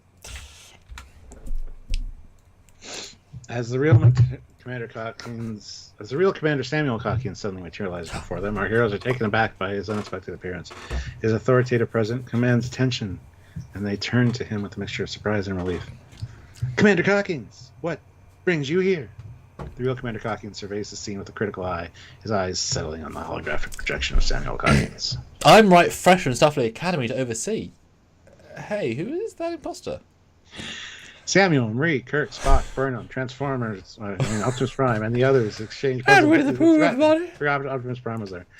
Realizing that the holographic projection of Samuel Calkins is indeed an imposter. It seems we've been deceived. That holographic projection must be the work of Fleetpaw or one of his minions. Spock analyzes the situation with his unusual calm demeanor, seeking to unravel the mystery of the imposter's identity. The imposter's presence here suggests a calculated attempt to infiltrate our ranks and manipulate events to Fleetpaw's advantage. Samuel clenches his fists, his determination unwavering as he prepares to confront the imposter and protect his identity. We must act swiftly, but not Fleetpaw swiftbacks, to expose the imposter and neutralize any threat that may pose to our mission. Kirk nods in agreement, his resolve strengthened by the real Commander Calkins' arrival. Agreed, Commander. Let's show this imposter that they can't deceive us any longer. With determination in their hearts, our heroes prepare to confront the imposter and uncover the truth behind their sinister plot.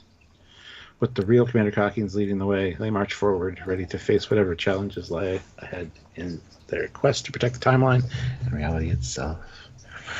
Fleetpaw, $10.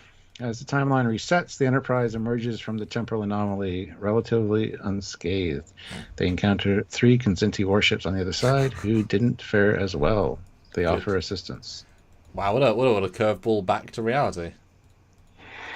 Only for a minute. As the Enterprise emerges from the temporal anomaly, the crew breathes a collective sigh of relief to find their ship relatively unscathed. However, their moment of respite is short-lived, as they detect 3 Kzinti warships on the other side, their damaged hulls bearing testament to the perilous journey through the temporal anomaly. Status report. Captain, we've emerged from the anomaly, but it seems we're not alone. 3 Kzinti warships have also exited the anomaly and are in bad shape. Hail them. Let's offer assistance. Uhura quickly initiates communications with the Kzinti warships, relaying Kirk's message of assistance. I'll be here, you can be the captain. This is the USS Enterprise. We've detected your damaged condition. How can we assist? There's a brief pause before the view screen flickers to life, revealing the battered bridge of one of the Kzinti warships. A Kzinti officer appears on the screen, his expression one of surprise and gratitude. This is Commander Emrys of the Kzinti battleship Bloodclaw. We appreciate your offer of assistance, Enterprise. Our ships sustained heavy damage during the journey through the temporal anomaly. We could use your expertise in repairs. Understood, Captain Emrys. We'll send over repair teams immediately. Hang tight. The communication ends, and Kirk turns to his crew, issuing orders with authority. Sulu, plot a course to rendezvous with the Kzinti warships. Scotty, assemble repair teams and prepare to assist with the repairs. Uhura, keep communications open with the Kzinti vessels. The crew springs into action, each member fulfilling their respective duties with precision and determination as the Enterprise moves to assist the damaged Kzinti warships. A sense of camaraderie and cooperation fills the bridge, reminding them of the importance of lending aid to those in need, even in the midst of uncertainty and danger. And then we get General Grievous with $5. As Voldemort talks, I grab him from behind with 2 of my hands, giving him the Darth Maul treatment with my lightsaber. I hate over-the-top monologues.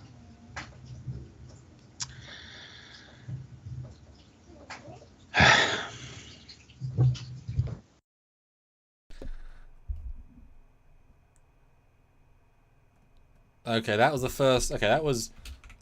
Okay, it's done it, but it says that's graphic violence. Please stop.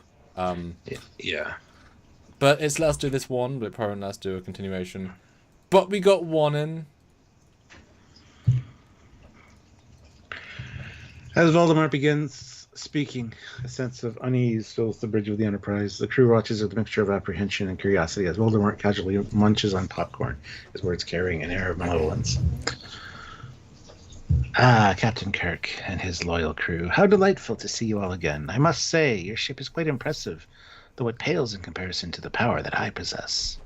As Voldemort continues his speech, General Grievous suddenly materializes behind him, his imposing form casting a shadow over the bridge. Grievous's forearms move with lightning speed as he seizes Voldemort from behind, his lightsaber lighting with a deadly hum. You talk too much, Dark Lord. With a swift and decisive motion, Grievous's lightsaber slices through Voldemort's body, cleaving him in twain. The bridge falls into stunned silence as the pieces of Voldemort's body crumple to the floor, the popcorn scattering in all directions. Captain, did you see that? I did, Sulu. Grievous just killed Voldemort.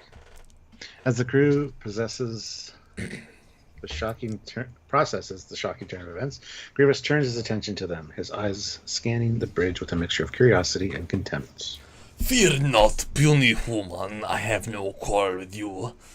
But know this, I am Grievous, and none shall stand in my way. Sulu, still reeling from the sudden violence, quickly regains his composure and responds with urgency.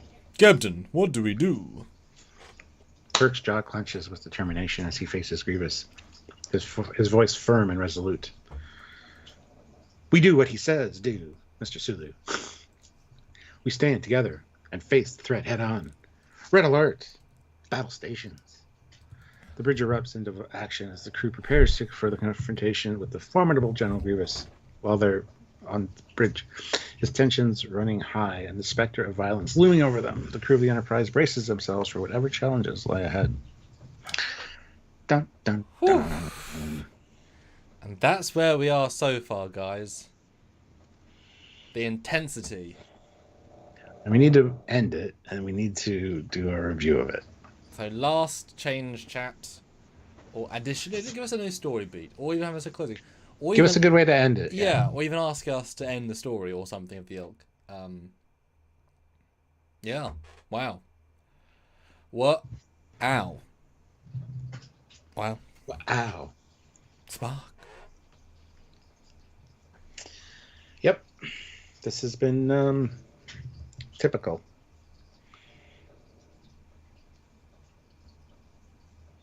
Yeah. I don't want to pay for the licensing rights for all this. But yeah.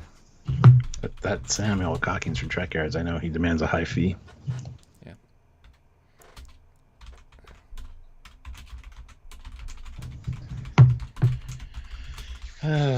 All right, guys. Who wants to end this?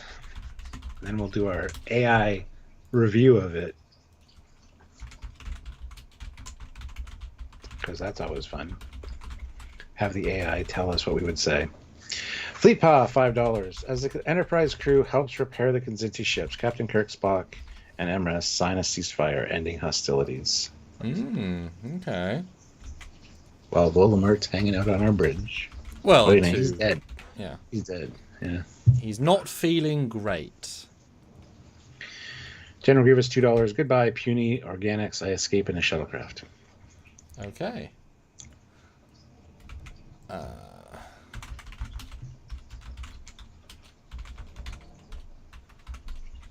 Because I always run off, yes. Yes, you do. Coward. Okay, I've given it all those things. All right. It is now thinking. Thinking, processing, trying to finish story.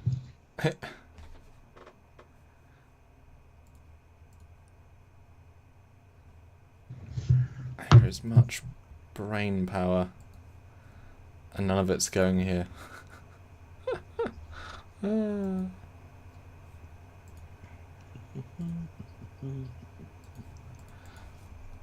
Oh, it's still writing. Oh, it's going to be quite a long one.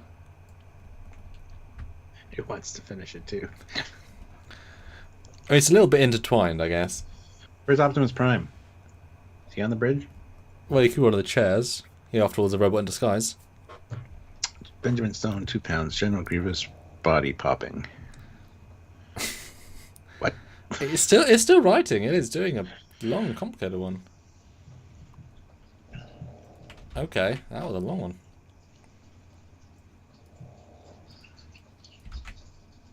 Okay. And I gave it a slight direction to start, end up, to deal with the situation we addressed at the start in some way as well. Because it had its own potential where it was going, so there you go. As the Enterprise crew assists in repairing the damaged Kzinti ships, Captain Kirk, Spock, and Captain Emrys engage in diplomatic discussions. Amidst the hum of repair work and the exchange of technical expertise, tensions ease and a sense of mutual respect begins to emerge between the two sides. Captain Emrys, it seems we both face the perils of the temporal anomaly. Perhaps now is the time for us to set aside our differences and work together for the greater good. Agreed, Captain Kirk. The Kzinti Empire recognizes the value of cooperation in the face of adversity. Let us sign a ceasefire ending hostilities between our peoples. Spock nods in approval, his logical mind acknowledging the wisdom of such a decision. A logical course of action, Captain. Ceasing hostilities will allow us to focus on repairing the damage caused by the temporal anomaly and preventing any further disruptions to the timeline. Kirk and Emrys exchange formal documents sealing the ceasefire agreement with their signatures. With the ink barely dry, the crew of the Enterprise and the Kzinti officers set to work repairing the damaged warships, their efforts fueled by a newfound spirit of cooperation. Meanwhile, on the bridge of the Enterprise, General Grievous makes his departure, his parting words a chilling reminder of the dangers that still lurk in the shadows.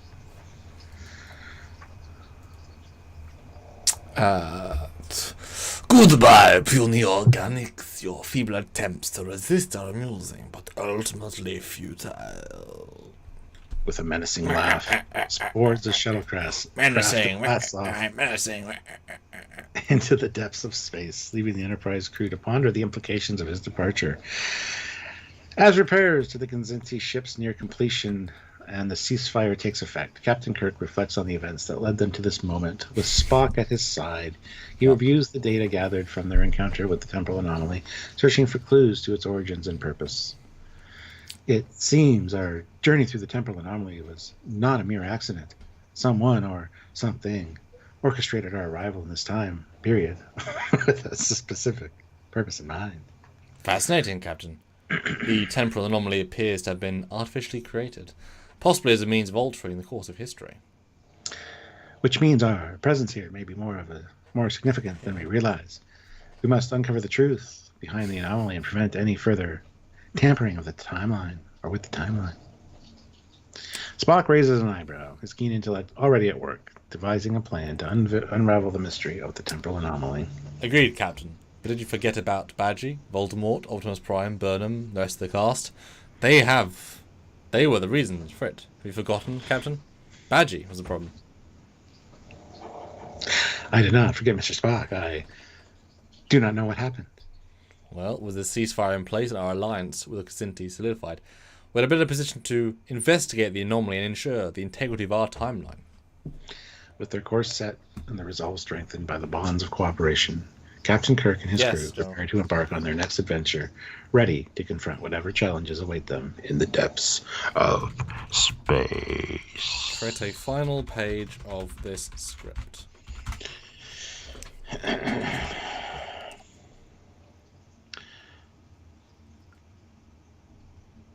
Sam sounds like a mix of Grievous and Newt Gunray, but overall, I approve. Yeah, I like Gunray. So I asked it specifically to create a final page of this script. I'm not exactly sure what it thought I meant, but let's find out. Written by Trekyards. Date written. Start date 48985.2. Fade out, fade in. Enterprise bridge. The crew of the USS Enterprise stand at their stations, their faces illuminated by the soft glow of the view screen. Captain Kirk and Spock share a moment of quiet reflection as they contemplate the events that have unfolded. It seems our journey through time has come to an end, Spock, but the mystery of the temporal anomaly still eludes us. Indeed, Captain. The answers we seek may lie beyond the reaches of our current understanding. But rest assured, we will continue to explore the cosmos in search of truth and enlightenment. Agreed, Spock. For as long as stars shine above us, crew of the USS Enterprise will always be ready to face the unknown. Snoring bugs. Spock inclines his head in acknowledgement, his expression one of quiet determination. Live long and prosper, Captain, to you and your pugs. And may the Force be with you, Spock. I was making a joke and actually said the thing. Jesus. With a final nod of farewell, Captain Kirk turns to the helm, ready to chart a course for their next adventure. The bridge of the USS Enterprise hums with activity as the crew prepares to embark on their journey into the unknown. Cut out. Space. Exterior space, USS Enterprise. The USS Enterprise glides gracefully through the depths of space, its warp engines pulsing with energy as it disappears into the endless expanse of the cosmos. Whoa. I mean, yeah. What a twist. Yeah, I mean, I feel thoroughly satisfied by everything. There's no unanswered questions or plot threads there at all. I mean, there might not even be any questions in that that are answered. I mean, people are rather confused. All right. So this is now a super chat. If you want to say something, have a bit of chat fun as I create the closing us. Yes, this has been fun, guys. Take a second to write. Anything you want to throw in super chat wise now? We'll not go towards the story, but we still really appreciate it. Hopefully you guys enjoyed this craziness. To Benjamin Stone, I would suggest going back and checking out the other two times we've done this, and maybe the start of this one. It started off very hopeful and very good, and then just kept adding more and more and more people, and the AI lost track, I think. I think you've misunderstood how Winnie the Pooh is important to any story. Winnie the Pooh is great. I love Winnie the Pooh. I'm more We like are right. Zora, though. It definitely lost track though, because it was keeping quite a good flow, and then it stopped. Yeah, it was keeping a really good flow until the 18th century people came in, and then it kind of went sideways. And didn't once mention Teletubbies in Teletubbyland. Not once. Not even tried. Nope. I was kind of hoping And for. forgot about the 18th century people. Forgot about Optimus Prime. Well, they might have come through the portal. In fairness, They got sent back to their respective places. And Khan's Optimus attack. Prime's on Cybertron. And Khan's attack was very short-lived as well. So, yes. Benjamin Stone says, "Great fun. AI aren't going to kill us all if they can't, if they can have this much fun." Exactly. Anyway, yeah. Hit the like button if you haven't already, though. 34 likes is pretty good. Wouldn't mind getting up to 40 though if you're just joining us, or our numbers are just dwindling. They were up to like 30 at one point, and now they're just like spiraling downward. It's fine. We gotta hear our meta closeout where the AI pretends to be us, and we actually do it in our own voices. Yes. Because it does know who Trekyards is, which is kind of scary, but cool. Yes. It's scary. So this is the way I've framed it is, as soon as this was actually an episode of TOS, filmed and released, create a review by the YouTube channel Trekyards by host Samuel and Stuart. And I asked it to...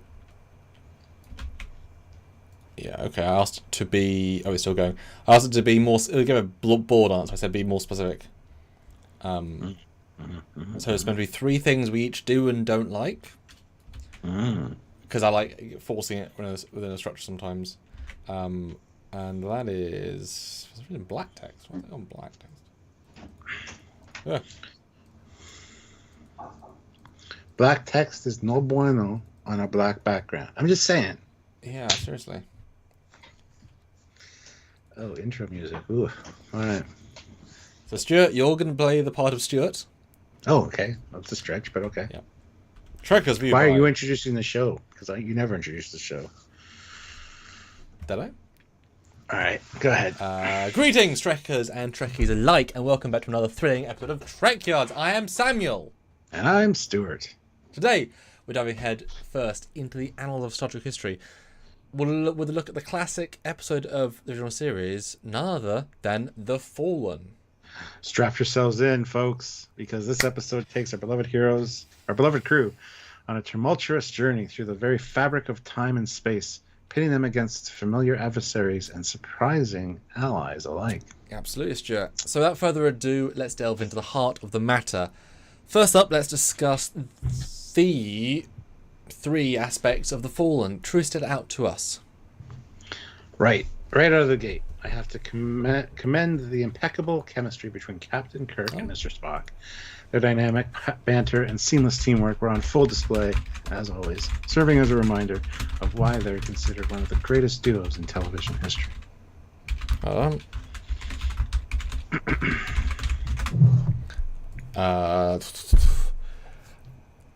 Yeah, absolutely, Stuart. And speaking of nods to the past, I couldn't help but appreciate the inclusion of the Kzinti. Drawing from established Star Trek lore, their presence adds a layer of depth and intrigue to the episode's narrative, harkening back to the classic spirit of exploration and discovery. But not Star Trek Discovery, of course, just Discovery. Yeah, absolutely. And let's take a moment to applaud the visual effects team for their stellar work in an era before CGI. They managed to create some truly breathtaking sequences, from the mesmerizing depiction of the temporal anomaly to the detailed rendering of the Kzinti warships. It's a testament to their creativity and skill. Yeah, well said, Stuart. But now on to the flip side. As much as we enjoyed the Fallen, and we did, there are a few elements that didn't quite hit the mark for us. So let's explore 3 of them. For starters, the introduction of Voldemort and Winnie the Pooh felt like a somewhat jarring departure from the established Star Trek universe. Say that again, Stuart. While that certainly added an element of surprise, it also detracted from the overall seriousness of the episode, in my opinion. Yeah, but I can see where you're coming from, both Stuart and AI Stuart, of course. And for me, the resolution with General Grievous, who was not introduced until the 2000s, so amazing, felt somewhat rushed. As the characters with such potential for depth and complexity, I would have liked to have seen a more exploration of his motivation and backstory. Agreed, Samuel. And finally, while the time travel aspect of the episode was undeniably intriguing, I couldn't shake the feeling that it became a bit convoluted at times. Keeping track of the intricacies, of the temporal anomaly proved to be a challenge. And I found myself getting lost in the complexities. Yeah, well put, Stuart. Look, despite the minor drawbacks, The Fallen remains a thrilling and captivating entry in the Star Trek canon, somehow. Blending nostalgia with innovation in a way that really resonates with people and fans and new people alike. It's amazing. Absolutely, Samuel. And with that, I bid you farewell for now. Remember to like, comment, and subscribe for more Trekyards content. And until next time, live long and prosper. You got a line there. Oh, sorry. And may the Force be with you. Perfect. Okay. Include, an off-air, honest between no one is watching and they can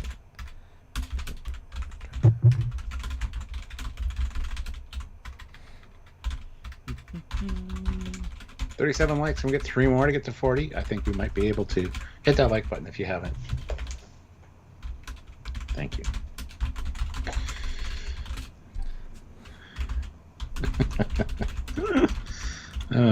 Yeah, we should have the Trekyards guys review this.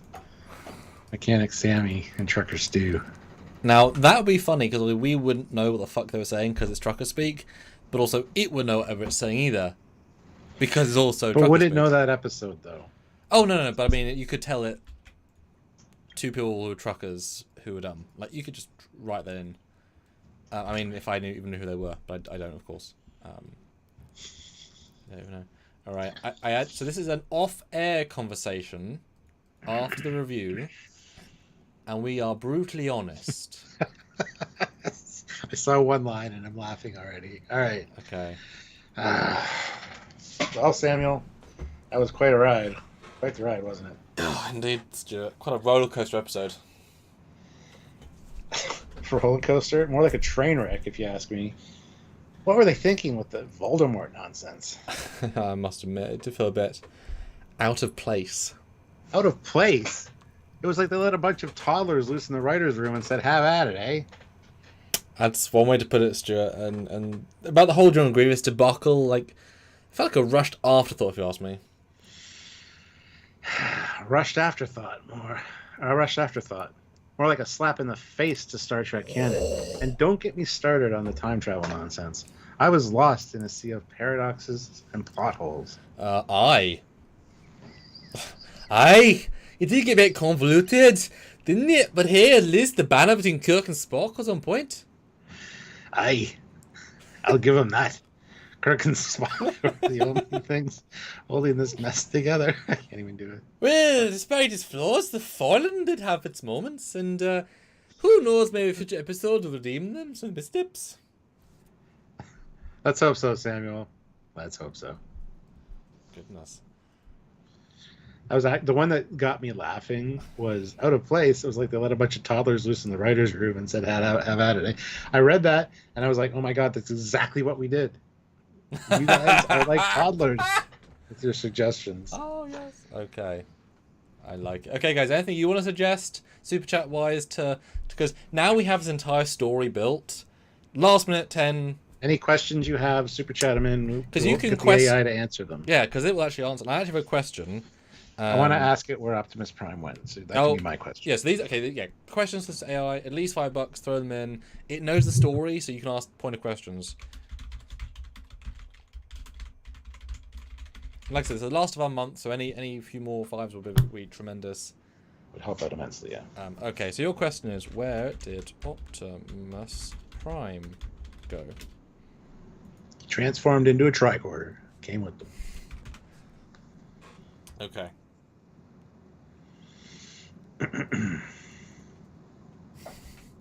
Feel sorry for the Teletubby stuff now, says Benjamin Stone. It's okay, man.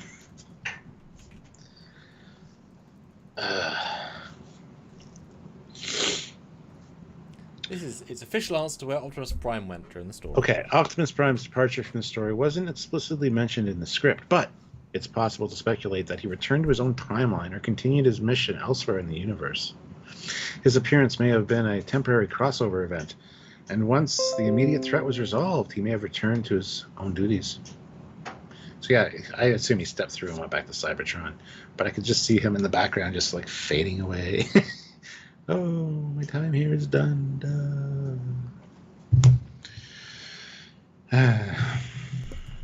Okay, this is going to be a hard one for it, and I'm excited to see what it's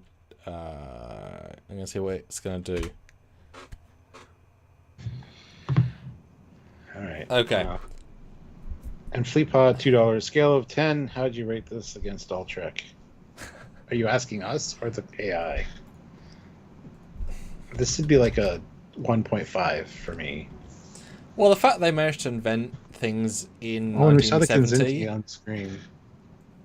I think the fact they invented Voldemort successfully in the 1970s is quite impressive, and achieving, we assume, be quite a good-looking... 1960s. Yeah, but we were in season 4, so it's been... 1960s, still. Started in 66. So yeah, so officially 69, so it's been 70 for season 4. But it's still... Well, yeah, that was the thing considered the 60s, though. Until, like, 72. Okay, so I asked it for 10 plot holes. Okay. And we'll take it in turn. So, 1. The sudden appearance of Optimus Prime without explanation. Optimus Prime's presence, while exciting, lacks context and justification within the Star Trek universe, creating a disconnect for the viewers. That's on you guys. The inclusion of Voldemort and Winnie the Pooh, the crossover of characters from other franchises, felt forced in another place, disrupting the coherence of the Star Trek narrative. The swift resolution of conflicts with John Grievous and Voldemort. Both antagonists were dispatched relatively quickly without sufficient exploration of motives or impact in the story. Again, you guys. The unexplained disappearance of Samuel Cocking's girlfriend, Marie.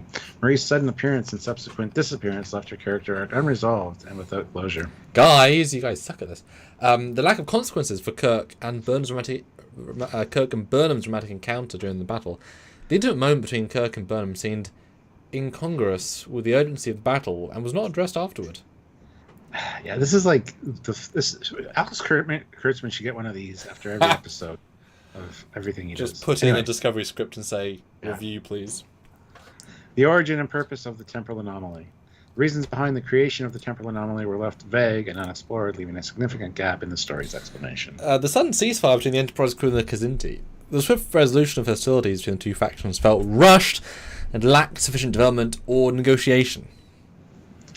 The absence of repercussions for the damaged Kazinti warships. The Enterprise's assistance in repairing the Kazinti warships seems to have no impact on the ongoing conflict or relations between the two parties. The introduction of multiple crossover characters without integration to the plot. Well, characters like Voldemort and Winnie the Pooh appear without a clear purpose or relevance to the central storyline, creating confusion and distraction. I agree. The unclear resolution of the dimensional breakdown caused by Badgie. Remembered. Badgie's role in the story's conclusion was left ambiguous, and his actions did not seem to have a clear impact on the resolution of the conflict. I agree. Yeah. Even AI is like, what the fuck, guys? Okay, guys, I'm ask just some saying. questions. All right. Honestly, Fleet Fly, I'd probably give it, because we see the Kazinti on screen. I'm assuming this is a real episode. And then being able to look into the future, as Sam said, you know what? I'll bump it up to 4.3 out of 10. Okay. Because there might have been some cool visuals there. Okay, so I've asked to review it on a scale of 1 to 10. Okay. And it gives reasons. All right. We'll switch off again, but Yes. considering the various plot holes and inconsistencies pointed out, I'd rate this story at a 4 out of 10. There you go. I was 4.3 in comparison to all of Star Trek. Here's the rationale behind this rating. Incoherence. The story suffers from numerous plot holes and inconsequences, Inconsistencies. such as the sudden appearance of the crossover characters like Optimus Prime, Voldemort, and Winnie the Pooh, as well as the unresolved arcs of certain characters like Marie. Lack of depth. The resolution of conflict with characters like General Grievous and Voldemort felt rushed and lacked sufficient exploration of their motives or impact on the narrative. This resulted in a superficial treatment of potentially complex antagonists. A disjointed narrative. The inclusion of multiple crossover elements, such as characters from Transformers, Harry Potter, and Winnie the Pooh, without clear integration to the plot, create a disjointed narrative and detraction from overall coherence of the story. Unexplored themes. The story failed to fully explore significant themes or ideas, such as the origin and purpose of the temporal anomaly, the consequences of Kirk and Burnham's romantic encounter during a battle, and the resolution of the dimensional breakdown caused by Badgie. And missed opportunity. These were missed opportunities to delve deep into certain aspects of the story, such as the ceasefire between the Enterprise crew and the Kazinti, the repair of the damaged Kazinti warships, significance of Badgie's actions in the resolution of the conflict. While the story may have had some entertaining moments and nods to various franchises, its overall execution left much to be desired in terms of storytelling, character development, and thematic exploration. As such, I would rate it at a 4 out of 10 compared to the vast and diverse body of work in the Star Trek franchise. There you go. And last of all,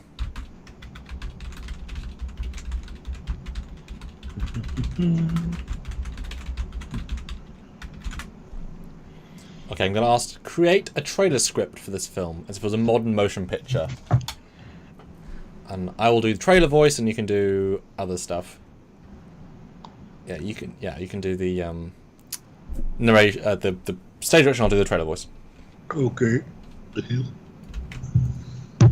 In a world where bullshit is true, and Trekyardians make nonsense into reality, we have TOS: The Fallen, created by literally no one, because I was barely even here. Oh my. Oh god, a question saying, now noticed by Sulu. Have Sulu be the official narrator. Oh god. Opening shot of the USS Enterprise soaring through space, accompanied by dramatic orchestra music. In a universe where time is but a fragile thread. Quick cuts of Captain Kirk and Spock engaged in intense discussions, scenes of battles with unknown adversaries, and flashes of mysterious phenomena. A new adventure unfolds, bringing together heroes from across dimensions. Images of Optimus Prime, Voldemort, and Winnie the Pooh overlaid with dramatic music. But as alliances are forged and enemies emerge, Scenes of conflict between the Enterprise crew and various adversaries, interspersed with moments of camaraderie and determination. the fate of the galaxy hangs in the balance. Explosions and space battles intercut with intense moments between Kirk, Spock, and their companions. Can Captain Kirk and his crew navigate twists and turns in time itself? Kirk and Spock staring intently at a pulsating temporal anomaly, determination etched on their faces. Or will they be lost in the chaos of the cosmos? Images of the Enterprise being engulfed by a swirling vortex, followed by shots of Kirk, Spock, and their allies facing off against powerful adversaries. Find out in a journey beyond imagination. Title card, Star Trek, The Fallen. Coming soon to theaters everywhere. Closing shot of the USS Enterprise flying off into the depths of space, accompanied by the Star Trek logo and release dates. And there we go. Wow. That's the end of this and the end of our lives. Not our lives. Well, it feels like it, but no. What an adventure we've all been on together. My goodness. Right? Wow. I need a drink. Something alcoholic. You need a rum and coke, and you're all out of coke. Cheers to that. Goodness. But guys, speaking of The official rum or coke, have you checked out my Star Trek fan film? Came out on Saturday. It's on 11,960 views. 3 days lost.